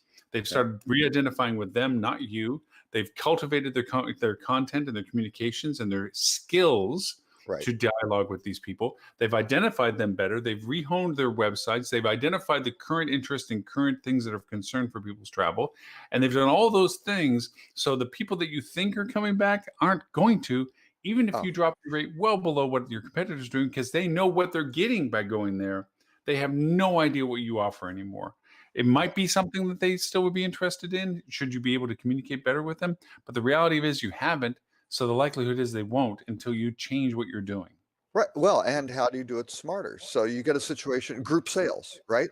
Well, let's just get rid of all the salespeople. Well, guess what? There are a bunch of folks out there who are still, they want to have events. They're trying to plan them. Maybe they've postponed it 4 times or something, but they're out there trying to get, I need a quote. We're gonna see if we can run this thing May 15th or whatever the case may be. Well, how quickly can you get back to them? Right. And yes, it's the top of the funnel and nothing may convert and come from this thing, right? Because it's the 100 and you're going to get whatever 20 out of the bottom of the funnel. But how do you do that part like super efficiently where you can get the response back? They can get it. They know how much it costs. How many websites can you go to where you go and go, I've got a group of 12 people for 4 nights in April. Right? How much is that going to cost? And they go, great, reserve it. Let me put a credit card. Oh, it's cancelable, it's refundable, and they can just do it for how many hotels allow you to do that? No, you've got to go call the sales department. What are you going to get? You're going to get voicemail. Right. Well, because of COVID, we will try to get back to you within 5 business days. By then, I'll find what I need to find going. But it goes also too, and this is something that should not be blind eared to most people, is the salespeople out of your entire organization were the most networked people in your operation. Yep. Or should have been. That, if anything you've learned out of COVID, networking and who knows who is a valuable component to communications because, hey, I got a Facebook page. Yeah, but if nobody knows me and has connected to me on Facebook, how valuable is that? In LinkedIn, oh, I never really bothered with it, blah, blah, blah. If you weren't keeping up with your dialogue of people within the business ecosystem that you had, and for those people that were doing business in your market, I don't care how good of a GM you are, if you were too busy for this kind of stuff and left to sales and then you terminated your salespeople, how much of an asset do you really have? I mean, oh, sure. It's salespeople wanting to sell you PMS systems and housekeeping gear and stuff are going to want to know you as a GM because they think you're going to have a decision process in there. But from a business development point of view, you're starting from scratch. I mean, go try to find somebody in your industry or in your area that wants to do business with you. How do you do that? You don't even know how to do that. And even if you did know how to do it, how do you begin when they didn't even get connected to you? And these people have relationships with other people and they've got their LinkedIn network and things like that. And guess what? And then they go down the street to a competitor. Guess what's going to happen? They're going to go, and it's not like, oh, they took the file of business. It's like, they don't need the file of business and exactly how many bookings and the phone number. They've already got connectivity with these folks. They've got relationships already. Yeah, they aren't stealing anything, right? And that goes. I mean, we should get Holly back on the show here, just old timer's sake. Is like, this is where I think Holly an old timer. That is rude, Lauren. Old timer's sake, because Holly is one of the old timer's sake, not old timer. Just but when you talk about the value proposition with her during the sales training that she's doing and so forth, this is that opportunity to not just bring back the sales team like we're talking about, put them in the chair again, but also how to make them better at it. Their world is for closers. We know how to do this, right? Yeah. That's how she trains them, right? Yeah. Yeah. But again, it goes, okay. So in the spirit of the fact that you are so generous each week by giving us a list, and we very rarely be able to hit lots of the points, your main headline article, there was a statement there that I have a little bit of question to now. I think it's from what you just mentioned, you sound a little bit more optimistic about this than I do. But when it comes to, and this article is from Hotel News Now, and it was the 5 predictions of 2021 by Jan. Okay. The group business referral that she has about this. Actually, it's Jan is a gentleman. Jan Freitag. He's the head of research for. I thought it was Jan. Sorry. FTI. Yeah. But the group reference of growth, but I don't see it that way. Okay. What you're thinking? What group will do? What it's going to bounce back super strong, or it's not going to come back, or what? I I think my thing is two waves of this. Okay. Is the testing the water wave and then the deluge wave. The Okay. testing the water will be small, moderated gatherings just to be in the room with another human being, which is what we're all craving to have. The large conferences, the mega conferences, the Right. high techs, the ITBs, all those big, huge things, I think will be later, Absolutely. but in incredible demand. Like when those trigger off, I think that when they finally can be projected Yeah. as to we're going to do this, I think that a huge amount of people are going to be really hungry for the multi-booth gatherings because they feel safe doing it, which is the key element to that. Yeah. And they're going to be wanting to do it because it's back to, wow, this is what I miss. You know, I think that's Yes way and farther no. down the road. Yes and no. I'm not sure there's the deluge coming, right? Well, but there's a yeah. lot of conferences that are never going to come back, Right. or at least not The in the ones, context the that they ones were. that create value for the attendees, where it Yeah. is really good and I need to be there, and that's important because it's all going to get ROI driven, right? Yes. Because it's like, Yes. if I go to that conference, can I write? And that's going to put a lot of. There are going to be two things that are happening. One is all the groups that attend there. So, like an ITB, you have the hoteliers. They're going to start. Let me tell you, there are going to be a lot of sharpened pencils who go, yeah, well, we normally do the giant booth and we send 40 people and blah, blah, blah. They may start looking at it and going, let's not do the 2-story booth because we don't know how many people are going to attend. Right. And so you're going to get this kind of awkward, what are the signals to go? So you're going to get some with the toe in the water, some who just dive into the deep end, but you're going to have this kind of ROI, and it's what's going to put the drag on especially corporate business and group business. This comes from the whole Bill Gates saying 50% of corporate business is gone, right? Corporate travel is going to disappear, which I think is maybe too aggressive. Now, I can get to those numbers pretty easily, right? And you kind of go, oh, crap, that would be a horribly bad outcome. And I think there is I don't know if it's a 20% chance or 25% chance that he's dead on right. Now, there's probably a 25% chance where you go, no, it only went down 20%. The percentage chance it comes back stronger than 2019. Whoa, No. not much, right? There's a couple of things. First off, completely agree with you on the ROI, and also I believe, honestly, I truly believe that the massive costs to attend an ITB or a high tech or Focusrite even are going to get realigned under the ROI model of, is it really worth $900 for me to show up walking booths?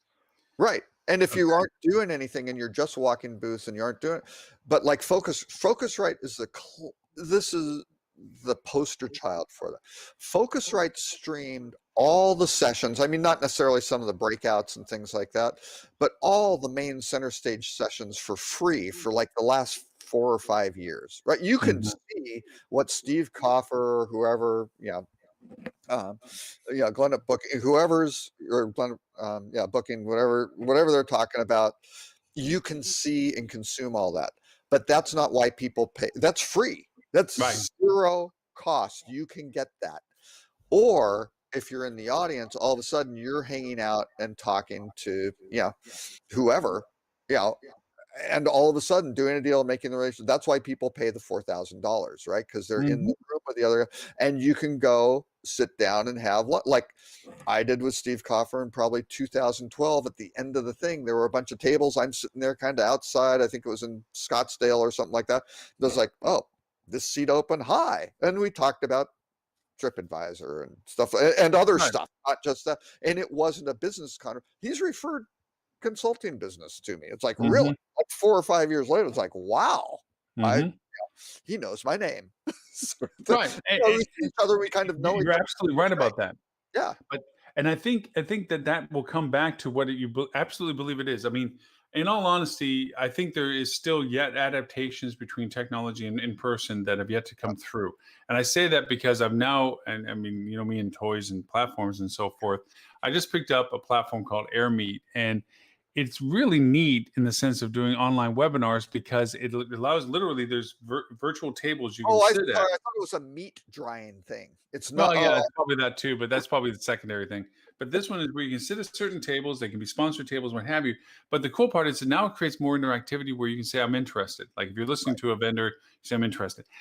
Some of the fun stuff of all this is that there's probably more enhancements where if by saying I'm interested, I'm also going to get the little Chotsky, the t-shirt, the little Cupid doll or whatever it is as a part of the ongoing discussion of somebody that may not physically be able to go to the set to the conference.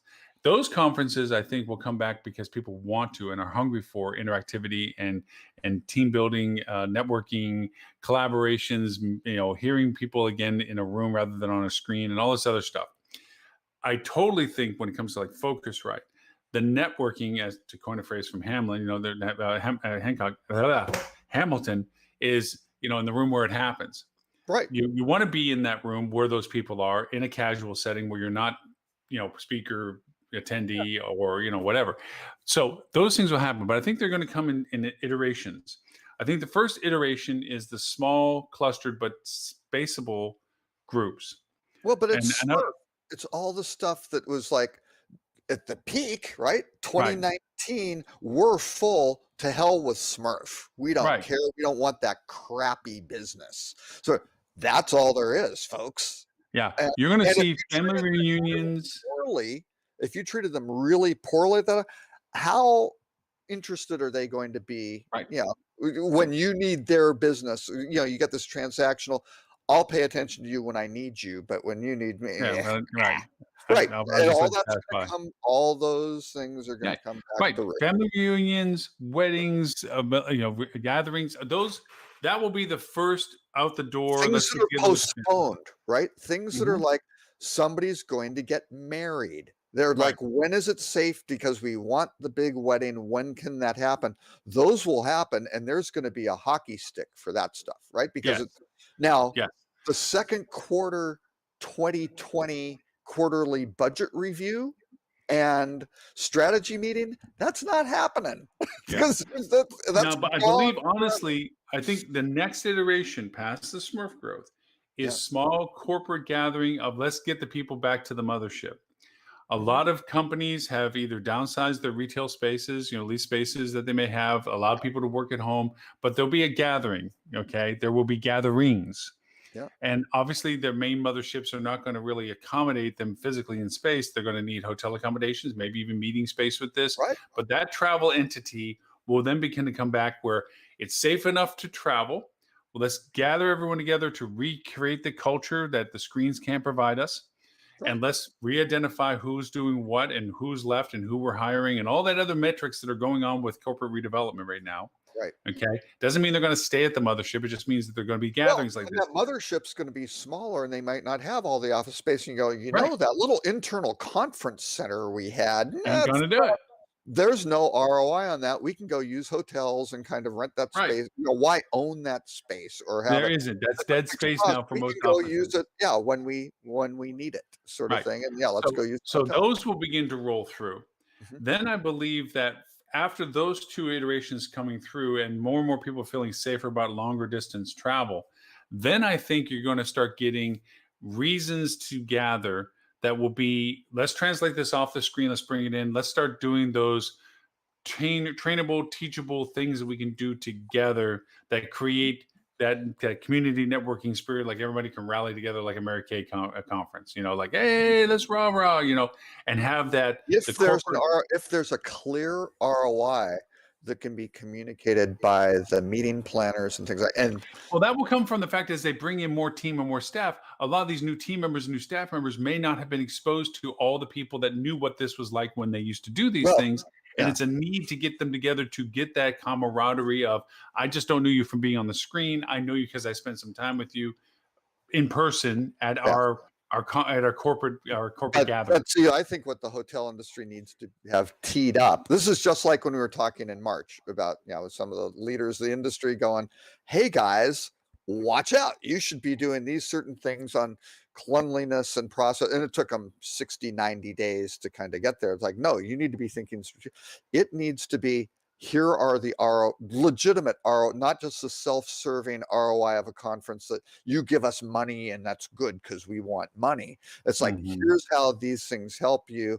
And we've really talked to and understand our, our clients. Here are the benefits of having these sorts of conferences at our thing. And here are the ROIs that these guys have measured.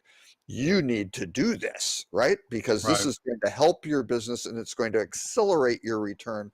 There's none of that analysis and none of that communication is going on in the industry. And that's what's going to accelerate it.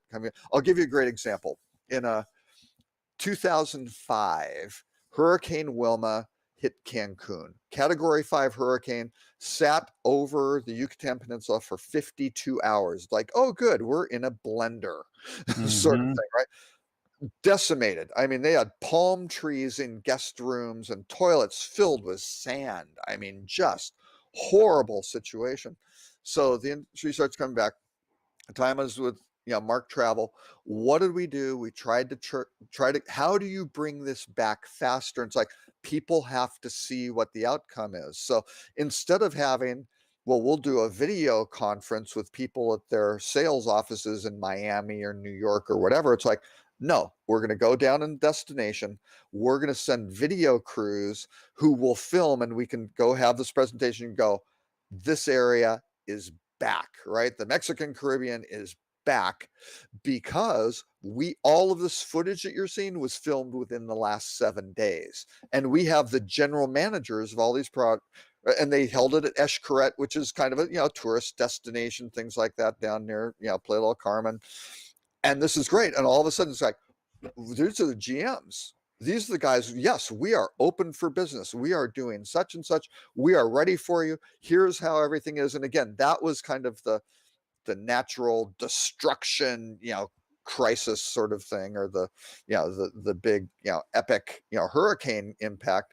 But again, all of a sudden business came flooding back because they had actual video proof, and it wasn't BSing people, because it was like, well, yeah, we're only 30% open, and let's just tell people in 60 days we'll be there, but let's just pretend like it's like, no, real stuff. Here's what's happening on the ground. You can trust it. You can take it to your bank. You travel agents, you send your clients down there.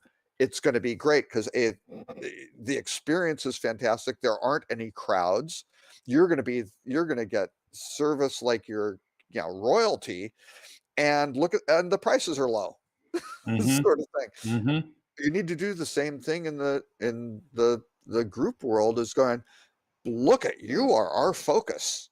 We got nobody else. We are going to take care of you fantastically. We can, what's your budget? We can do these things. How do we make this work?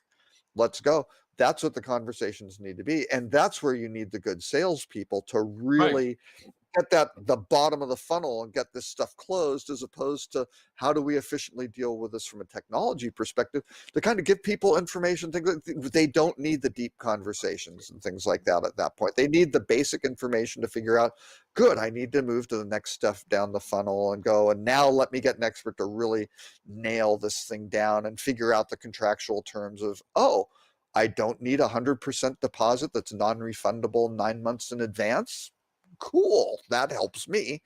And here's how and if things cancel, yes, we're going to wind up giving you if there's nothing on the, in that space, you're going to get it, sort of thing. All those things that, what do you do to help that meeting planner, be able to accomplish their goal, right? Yeah. There was one other article I want to make sure I've thrown in just out of the context of all this, and that was from the hotelexecutive.com, the one you threw in there, how hotel brands are gaining customer satisfaction and loyalty. At first, yes, I was not real keen on the lead, because for me, I have really started beating a drum of how inefficient and inept brand has been. Yes. And I was like, this is bullshit. Yes, because I mean, with Airbnb, what they've been doing. It's the brand of that property, right? As you really have to look at it, how's that property experience as opposed to the overall cluster of the. There's one statement out of it that I really took to heart, though, that I thought was very, very true.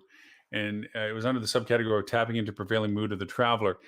And they make a great statement. In any case, it is clear that travelers today are increasingly open to splitting their travel dollars between alternative lodging lodgings and hotels.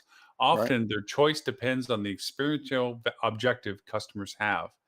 That's That's to me a all very that key it's based statement. on. That's it. Yeah. You know, it's not about being a Marriott Rewards member or Hilton Honors or IHG. It's what am I getting if I'm with you, and being able to answer those questions. Everyone's questions are different. Some people don't give a rat's butt about whether there's a mask or not, which I hope they just stay at home because I don't want to deal with them. Right. The others are, what are you doing to make sure that I'm safe and my family's safe, or my guests or whoever I was with is safe? And by the way, what else is there around you, or what should I travel there for if I don't already have a reason to be traveling there? And answering all that kind of questions. And then as we evolve forward with that, what am I getting by choosing you? Right. What's the value relationship? Are you offering me something? Oh, you're a Marriott. Okay. So what does that mean for me? I got a few points that, Well, compared to those this is an points are opportunity. different. The valuation calculation, and again, I don't think a lot of people are going in this with a spreadsheet, but I think it's going to be more, kind of innate understanding. A hotel, as I always say, they are not loyalty programs; they are reward programs. Yes. Flat out. And what is the game, right? This is their pure gamification when you're talking about rewards, right? So it's converting corporate business travel expense from your employer into personal leisure travel benefit for the employee. That is the game, right? Mhm.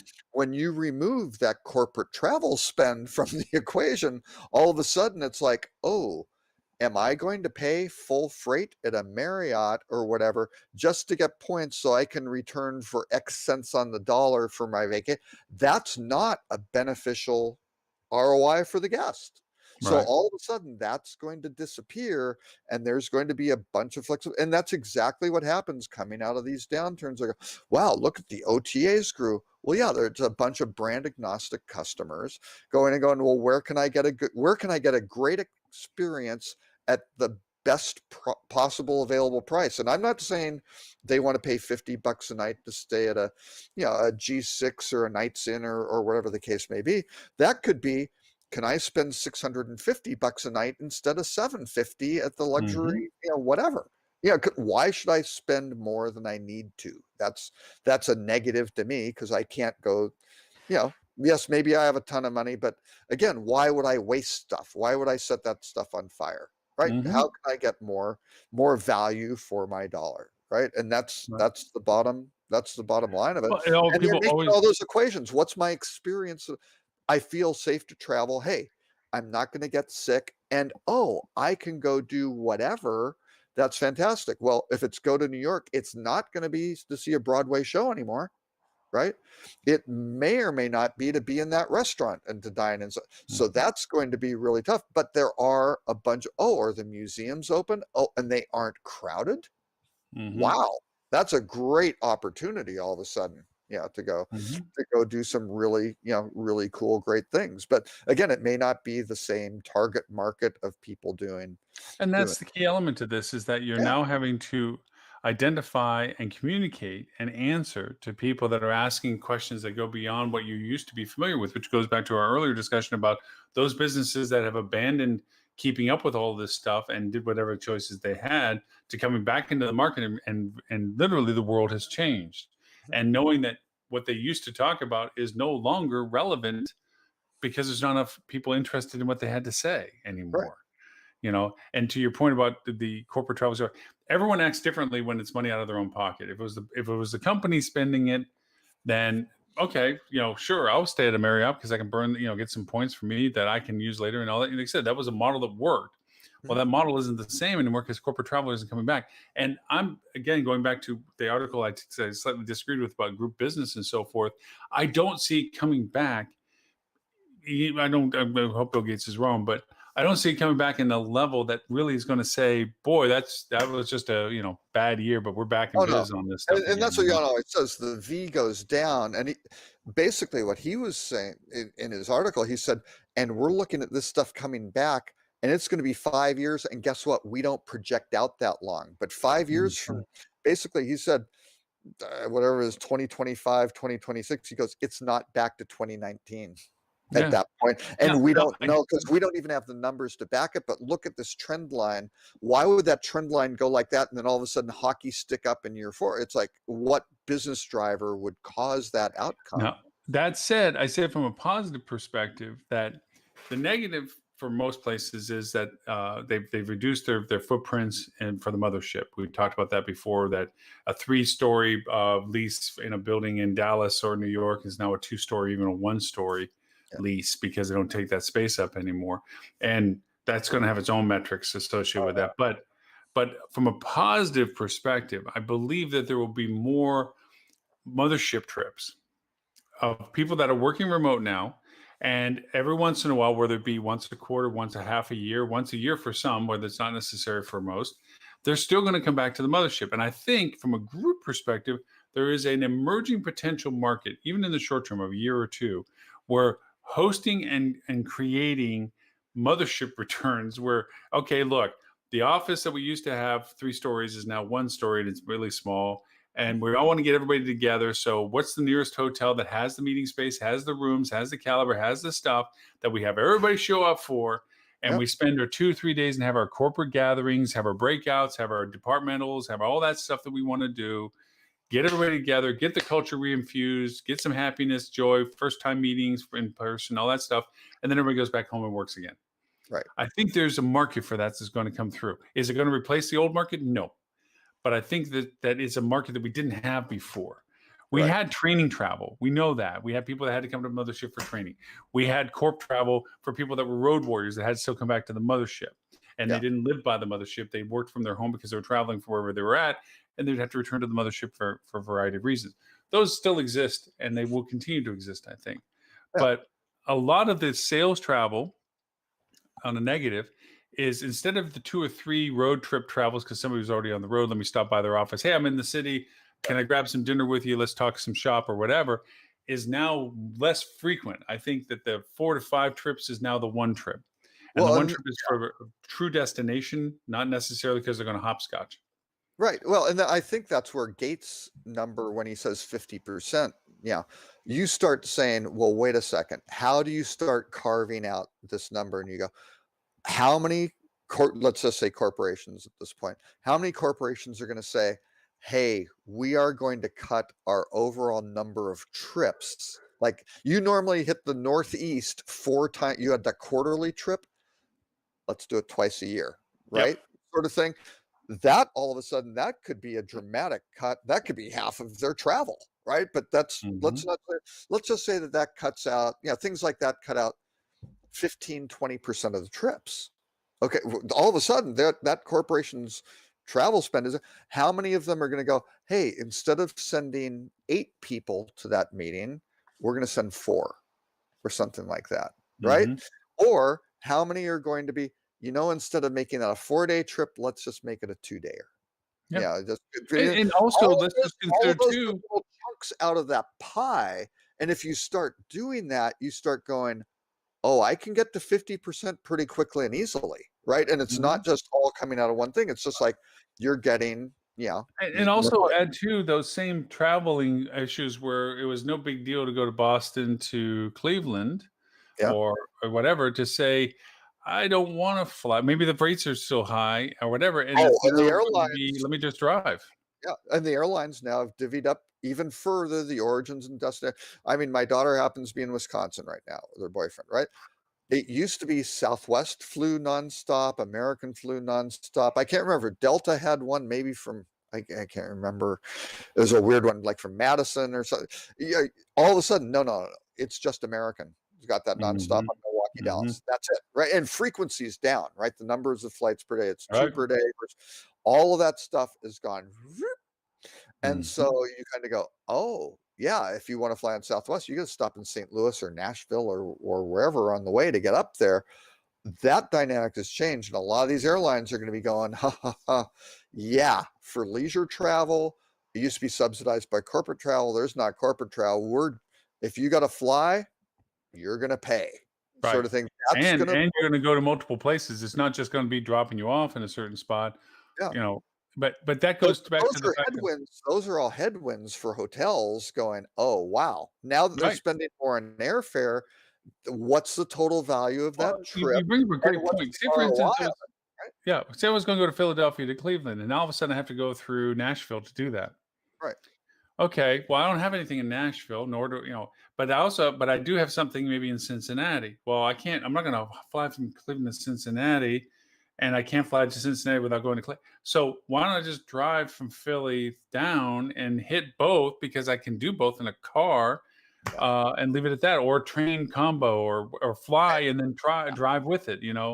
How many hotel groups have the ability to go say, if you stay with us here and here on the same trip, we'll give you a cut. Hey, we Right. want to. Although that yes, does it exist? Yeah, kinda. Is it available and deployed? No, absolutely. I mean, Right. again, you start looking at the cloud, and apologies, Marriott, but I love to beat on you as a poster child here. Family business is pretty important. And boy, there are a lot of rooms that are constructed with connecting doors. You ever notice those, Lauren? You can sometimes I always get wonder what that between extra rooms space was by for. not Yeah. going out into the hall. They Yeah. seem to spend a lot of money on it. Can you book one of them and Right. get a confirmation for that saying, I just bought a connecting? No, you can't, right? Mm-mm. And because they've never been able to justify the ROI to Marriott, right, to go to, because it's millions of dollars, and they kind of that stuff will get worked out. But the ability to go say that, and that's where the alternative accommodation comes in. You go, oh, yeah, I can go get a 3-bedroom place or a 2-bedroom or something like that. That's great. The kids have a room. I see what that is. And the parents have. Done. I can book it. It's easy. I know exactly what I'm going to get. Yeah. And you go, the hotel can't do that. And you go, Now this wow. this is a call out to all multi-property ownership groups. Yeah. Start figuring a way to lattice your hotels together, regardless of their brand. Do a portal site. Do something. Marriott's not going to want you to feature their Hilton products in your portfolio and vice versa. But you know what? You're a management group or ownership group that has multiple brands. There's got to be ways to collaborate what you can possibly do by saying, if you're staying at our hotel in City A and you're planning to go to City B, where we have another hotel, maybe not the same brand, don't worry. We'll give you this benefit. Just show up with a receipt from our hotels and we'll give you this discount. And it's not just a discount. Can you organize your Wi-Fi, which is now getting more difficult? Hugely They important. use MAC addresses and things like that, which you now can know. Well, you can still use with Apple. It's going to stop pretty damn quick, probably in 2021. But yeah, hey, when you do that, you aren't even going to have to log in and get all your stuff and things. You'll just be automatically onboarded because we got Hotspot 2.0, and you're just going to go whoop. Yep. No, and you start communicating that stuff. Is it for families? Oh, yes, with your profile, because you're traveling, you can say, oh, you're using our app. That's great. Oh, let's link this to my Netflix account. Let's live it. The Disney Plus. We've got these really cool hunks of glass hanging on the wall, and we just upgraded our sounds. This is fantastic. You can go get all that stuff, and here's you a don't have to simple log thing. in every time. It just happens, right? Here's a simple thing. Go around your hotel with your phone, whatever brand carrier you have, and hopefully find other people that have brand carriers. And we all try to keep up with our phones. I mean, most people are buying new phones all the time anyway. And just check your signal strength. Go online and check your T-Mobile coverage for your hotel versus your AT&T versus your Verizon, and actually put it into your content that says, you know what, we're in 5G zone. Oh yeah, and 5G doesn't work that well indoors. Have you figured it out for what you're going to do to have your own little private, private You can network? repeater. You can put a repeater in. But the idea of it is that for those that don't want to do the Wi-Fi thing and they have the 5G, and then most people have the unlimited or the mega sized data or whatever they're having. Okay, sure. So show up at our hotel, you keep connected with your thing, and you can still broadcast over and do the TV and everything else. But if you're going to is your TV and is your setup set up for casting? Right. Easily. That's what I'm saying. That isn't necessarily the case. There's one major hotel group I talked to. I did a big thing on Wi-Fi and guest experience, a big research thing for Focusrite, and I think a white paper is going to come out pretty soon on it. I think in the probably in January, but which was only a fraction of what we did with the overall research. But with it, there were some of the outcomes were just crazy. They're like, oh yeah, well, we're thinking of getting rid of like the set-top box, and having any sort of hotel provided content and just let everybody cast, because they go, we've had casting standards for 5-6 years. You go, wow, that's fantastic.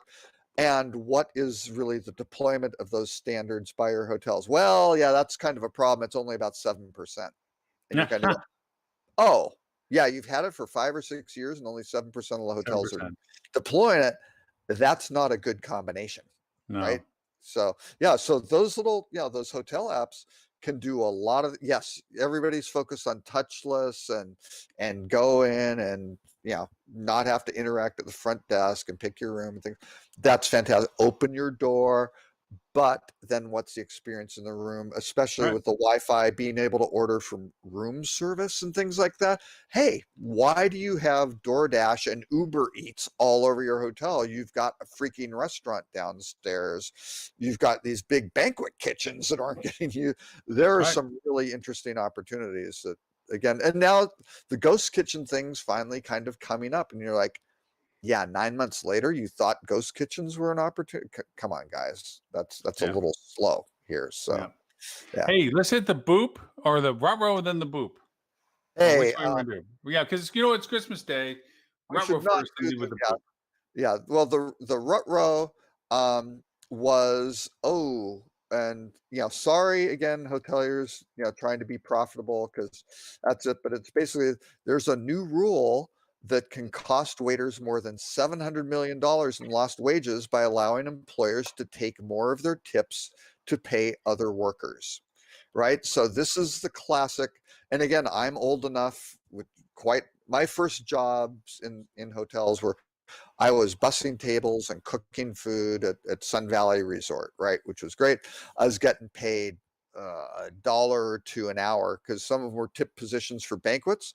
But at the end of the night, they took that 15% tip line, cut it down into cash, and gave it to all the waiters. So you would get $80 in cash at the end of the night and go, thank you. I love this job, and I will be back at 6 a.m. to start setting up for breakfast. Yep. I got no issues with this. This works well for me. And then they changed it to, oh no, it goes to the company and we do this, and and all of a sudden it's like, wait a second, there's a line item on the bill that says 15% for service, but I don't see that getting paid out well, there are overheads and things like that. And all of a sudden that's a profit. It's a margin item for the organization. Well, here's another one, because what are they saying? Oh, well, it wouldn't be fair to just keep that. We need to give some to the dishwashers and the cooks and things, so everybody can participate in that. And you're like, wait a second, that's off of a service line item and a tip and a you're doing it wrong, because guess what? Guess how much of that's going to get absorbed as corporate profit versus translate to what the intention and the understanding of the guest or the meeting planner was. Mhm. That gap, that's not healthy. It's just like resort fees, right? It's a disingenuous method to go make the same thing as put the little card on the pillow and you're going to protect the environment. No, you're going to affect labor cost savings by reduced. Well, it kind of goes back to the. It's funny how internal economies always work. For instance, I like you back in the day, used to work and I worked in places where the tips you got were the tips you kept. Yeah. Now, in that environment, if I didn't tip my supporting team, my busboy, Right. my receptionist, hostess, and They so didn't forth. help you out as much, Lauren? Strangely enough, I didn't get seated as much, and my tables took a little longer to clean. Funny how that worked. But Yeah. if I really bonused up them and gave them some better cash, I seemed to get a little extra tables and a little faster service. So that worked out really well. Then I worked in other places where all the servers pooled their tips together. Right. And you know what? That really began to suck, because some people didn't do quite as good as me. I'm cranking 20-25% tips. Everyone loves me. I'm making some big bucks. I got some big tables, and I'm throwing in a few $100 and somebody else throwing $100. But then we're all splitting it all up and then going away. And I'm like, wait a minute. I don't Your have to work as hard. incentives are not aligned with your rewards. Right.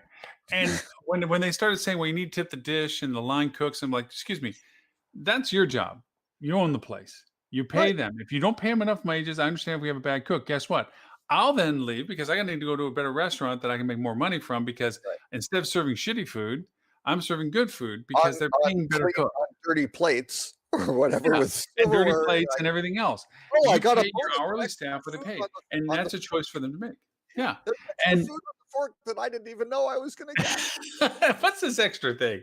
So yes, let economies run as they do. And yes, to your point, I worked at other places where it's like we're going to uh, everybody has to to put their tips into the kitty, and we have to take all the percentage of banquet fees, okay, and then we're going to divide it all up. And then it's like, wait a minute, I worked 20 hours on this thing, okay, I busted my nuts from 6 a.m. until 12 midnight, okay, and I got the same amount of money as somebody who walked in the door for 2 hours and walked back out. Whoa. So I was like, well, we're going to base it on the amount of time you spent on it.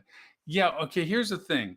They lugged trays out and they didn't do a very good job because they were lazy. And I had to constantly be looking, waiting for a tray to serve a table. Okay. So I ended up having to lug my own trays, but I'm still paying them because they spent 2 hours here basically picking their nose in the back hallway. Okay. I don't want to pay them that much money for the money that I made for the banquet event. And then also, then the salespeople got their cut off of it, going, wait a minute, the salespeople got their bonus for selling the project. Why are they making tip money Right. off of what we did as service? Yeah. Well, you wouldn't Yeah. have the business if they didn't do it. Yeah, that's why you pay them the bonus. Okay. Okay. You're paying me to provide what they sold. So I should get what I get. So I've always been an advocate of allowing those people that excelled in performance to be rewarded for their performance. And me as a manager, if I had a bad server or a bad busser or anything like this, I'm like, look, I can't seat you because you don't service them well enough. I get complaints from your guests. And as a busser, look, I can't have you on the floor when it takes an extra 5 minutes before you even get to a table that I needed 5 minutes before. Okay. Right. So either you get faster or I get somebody else. You get better Well, or I get somebody else. and you wind up, but the other person you get is someone, depending again, if the rewards are not aligned with the incentives, which aren't aligned with the work, you're going to get someone who's not so good, right? They might not be attuned to hospitality. They're just sitting there trying to get, they don't care. They could be doing anything and they aren't necessarily good at. The best banquet crew I've ever seen was in, again, those years in Sun Valley. You had people with master's degrees, grossly overqualified people to be banquet servers, right? But guess what? The resort gave them season ski passes because they worked. All these people were hardcore skiers, great skiers, and doing a fantastic job because, well, what did they do? They pulled all that back, and all of a sudden they're selling the employees, well, you got to buy a ski pass to go to, and you're kind of like, well, the mountain's there. And you're now making me pay rent to go do, and again, the incentives weren't there, and all of a sudden the quality starts dropping off, and all these people who It's the were same really reason hospitality oriented and I used- very good and doing all this stuff and living a great life, that started going away because they weren't getting the compensation. They went other places. They stopped I doing had it. this argument with an ownership of a hotel that I was GM of, and that was that the banquet food that we served was then served in the employee kitchen. Right. And that was the reward to the crew. Hey, you've been serving it all night. Yep. You should be able to enjoy it. I don't care whether it's filet mignon, prime rib, whatever it was, it got brought into the kitchen for the crew. Right. And then ownership, trying to squeeze a dime to make a penny, goes over and says, well, we want to go over and reconstitute that for the restaurant meals for specials. I'm like, I understand that you want to do this. I'm not going to do that. Yeah. And they're like, well, you're just squandering the money. We want you to do this because you're just squandering this food. It can definitely be repurposed and sold or done differently or done in different ways. And there's a full cycle of usages of food. Oh yeah. Yeah. What's the best use of all the, yeah. But the idea of, as I told them, is look, the morale of what people do, because then I had people, what pretty much worked out is that BEOs were on a board, banquet event orders for people. Sorry. Right. Okay. And the crews, they're looking, and they would be looking at the menus too, like, what are they serving? What are they serving? And I would get where I never needed crew or good crew for any event. Right. And the thing is that if it was a kind of a bland, like, whatever, I still got the crew because they knew I would be watching. If they were only trying to be a part of the schedule availability of the good stuff, I'm saying, I'm sorry, no, you have to work an even balance here. Right. I'm going to give it to the crew that does that for me, not because you like the prime rib, so you only offer to work those shifts for prime rib. Right. You have to work everything. You have to have a certain number of So days. did And they actually, they ate the food that was prepared for, they ate what was being served at that event, as opposed to having it go to the employee cafeteria kind of for everybody and Yeah. kind of, yeah. Oh, okay. Yeah. Yeah. I kind of like that it generally goes to the employee cafeteria. Well, no, Yeah. then it also went to the that evening, that day, it went to the cafeteria. So everybody, the kitchen that made it, the people that Right. served it, that Yeah. was their dinner for that day or their lunch for that day. It was brought in. Yeah. Housekeepers, first off, always get taken care of. Sorry. Right. Everybody, they always got availability. It wasn't because you just worked in food and beverage, you got this treat. Right. Yeah. Housekeeping always, they got served. It wasn't like that's your Part food of there the and your whole food there. operation, right? And they understand. Hey, the food and beverage guys are, this is great. I understand what they have. Right. and they're Because if you weren't working that day, you couldn't come into the cafeteria that day. So obviously you wanted to work that day to have that. Yeah. You know, and it was the old hot box stuff. It's like, what's in the hot box? Yep. Well, no, but that's important because again, the crappy food where they're just preparing the powdered mashed potato and just whipping it and just giving the employees this Well, crap. that's the other thing too. All the employee food had to be of the same caliber we served in the restaurant all the time. If we didn't have any events that had leftover food, obviously the onus on the kitchen was that we didn't have that kind of substantive leftovers. Right. But to cost savings where I could eat it into employee benefits with the food left over. Yeah. I could cost save that. And you can manage that, right? Where you're going, okay, the stuff going to employees is more the ends and the tips of the things versus the prime. There are ways to make that stuff happen, right? Okay, so so now the boop. So the boop was I like this one a lot, which is, should you be living in a hotel?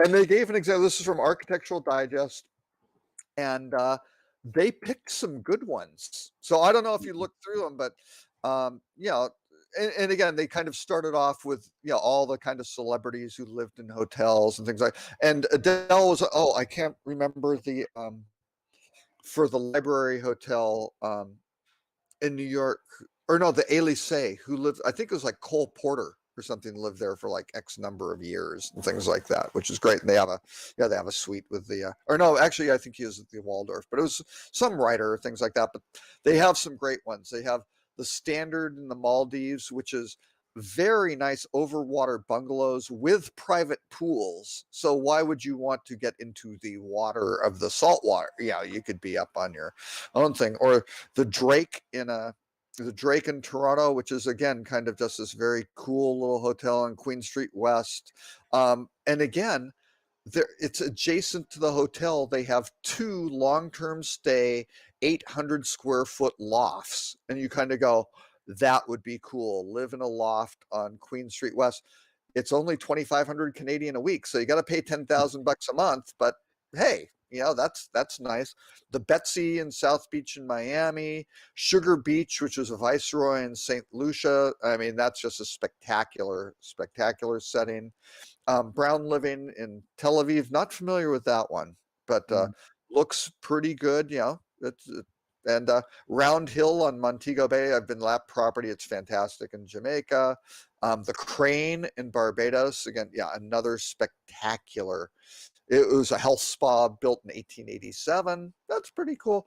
Those are nice places to live. And again, in Barbados, $4,000 a month instead of in Toronto at $10,000 a month. I mean, but hopefully Santa was good to you and gave you a large supply of unmarked bills in a satchel that you'll be able to spend on rent next year and get rid of your house and go live in a hotel. So, and help the hotel industry, right, with that nice long-term stay.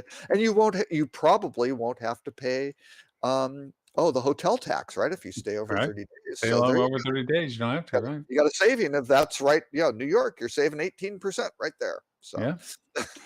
Well, Robert, thank you for the wonderful surprise of being with me. And actually the whole time we pulled the whole 2-hour show off. I thought I was going to be in for like a half hour, maybe an hour. I would go through your list, say some fun between stuff. The two of us, we can speak indefinitely. Oh, yes. We could keep the day busy. But Should it, we it just actually was nice. continue all the way now, just through New Year's nonstop? I don't know. So Oh, we could probably do. We could probably, was it the filibuster in Congress or exactly. a marathon on TV? Either way, we could handle that. But honestly, it's a pleasure to have you. I mean, I feel like I missed you for I'll be most of the back year. for New Year's, Yay! and Well, I probably mean, after that, you won't see me again. I'm oh guessing. yeah, you'll be back into the chaos again for a while. I'm in the yeah, and this chaos is actually. Can I just do a quick aside before Yeah. we wrap? This is the nightmare. Talk about a nightmare scenario for an organization. 5 years ago, this is my client. 5 years ago, they signed like a no-out deal with somebody to manage their website, right? Mhm. Just locked in 5-year commitment because these guys were going to bring in some money and develop and things like that. Well, they destroyed 85% of the traffic over those 5 years. That's not a good outcome. But at the end of the 5-year deal, what did they do to put on top of it? Because these guys wanted to go flip the thing to somebody else and to profit from that on kind of the exit, which was kind of, it was supposed to go up and everybody was supposed to make a bunch of money. They locked out the website. Yeah. And wouldn't do, I mean, talking all assets, all social, everything locked out, right? Wow. So we got it back and redeveloped the whole thing and done. But again, traffic is off like 60%, right? It was off 70% and it's coming back, but it's just like really real. And again, there's no money because it's a pandemic to go build. That's absolutely evil. So now there are big like court cases and things like that. And Wow. they're absolutely going to be executed by these guys. I mean, because the amount of data we have and information on what they did to destroy this and then to keep doing it.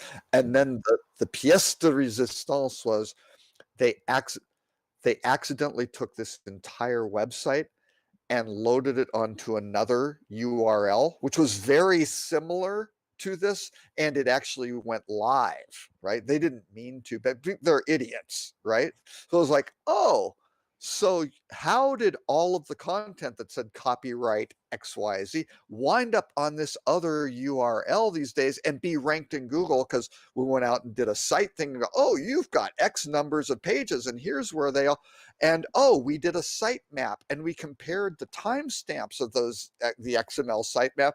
Only 4 pages changed on the whole thing, which was the about page where, oh, you eliminated the names of the people who actually owned the site and did this. And oh, all the copyrights at the bottom still had the other website name. Oh my gosh. Oh, just insanity. Yeah, they might make their money back just from the legal suits they're going to win.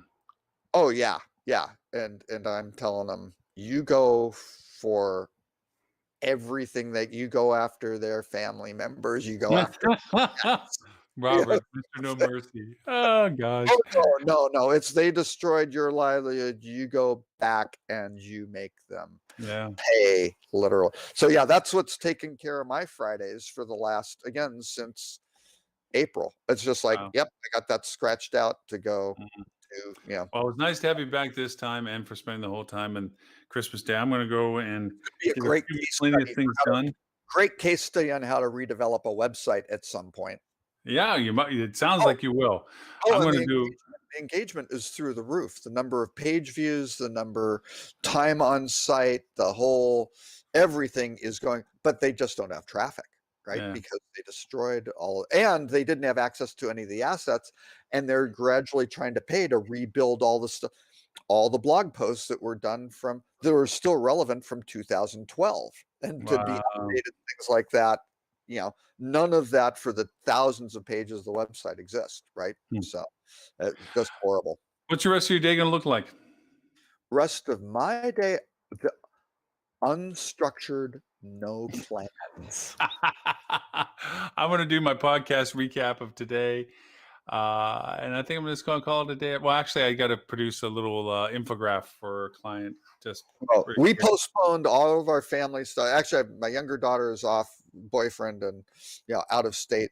But we're going down with my older daughter who's married and her in-laws. We're all going down actually, I think on Sunday night. So we delayed it because there's some logistical issues of getting everybody together. So that's going to be great. So yeah, next week I'm kind of down. Good. I'm kind of down there. So yeah, so I actually have unstructured time. Yay! Well, Well, enjoy your unstructured time, and thank you. Fish tank that needs to be cleaned. It No. Skip the fish tank cleaning. But I appreciate the fact you spent the time that you had unstructured with today. Appreciate the hell out of that. No, I mean, like I said, other than doing the recap, the podcast, which I would do after the show, always, and like I said, a little infographic I have to produce by the end of today for a client. I'm then going to go home, and I've been very Susie Q homemaker. I've been roasting my own coffee, making my own cheese. I made a wonderful key lime pound cake last night. I'm dying to try. Oh, you went mute. I lost your voice. Is that an omen? No, I lost you again. I'll be damned. Yeah. Wow. No. Nothing's changed from our side. No, nada. Well, bye, Robert. We're wrapping up anyway. If you want to know more about Rock Cheetah, go to rockcheetah.com. If you want to sign up for Robert's most excellent newsletter, you can go to bit.ly/rockcheetah, all lowercase, no space. You can nickname him the Skinny Man. Nope, nothing. No. Hey, nothing. Anyways, for the live show here, the replay of this and all previous 280 shows, you can go to hospitalitydigitalmarketing.com/live. Look for show number 281. There will be the show links and the links to all Robert's newsletter items and his wonderful music rendition, which I did not put on the show because, well, it was, you just have to read it to play it back in your mind as to how it would sound. So with that in mind, Mr. Robert, Merry Christmas. I hope you have a wonderful next few days also on top of that, because it looks like you had a little delay function going on with the holidays. Enjoy your unstructured time. Thank you to Adele and Stuart both for joining us on Christmas Day for the live show. We look forward to next week, which will be New Year's, show number 282. Sounds like Robert might be able to join us again. And for anybody else that wants to join us as well, thank you all for your time. We'll see everyone next week. Bye, everyone. Bye, Robert.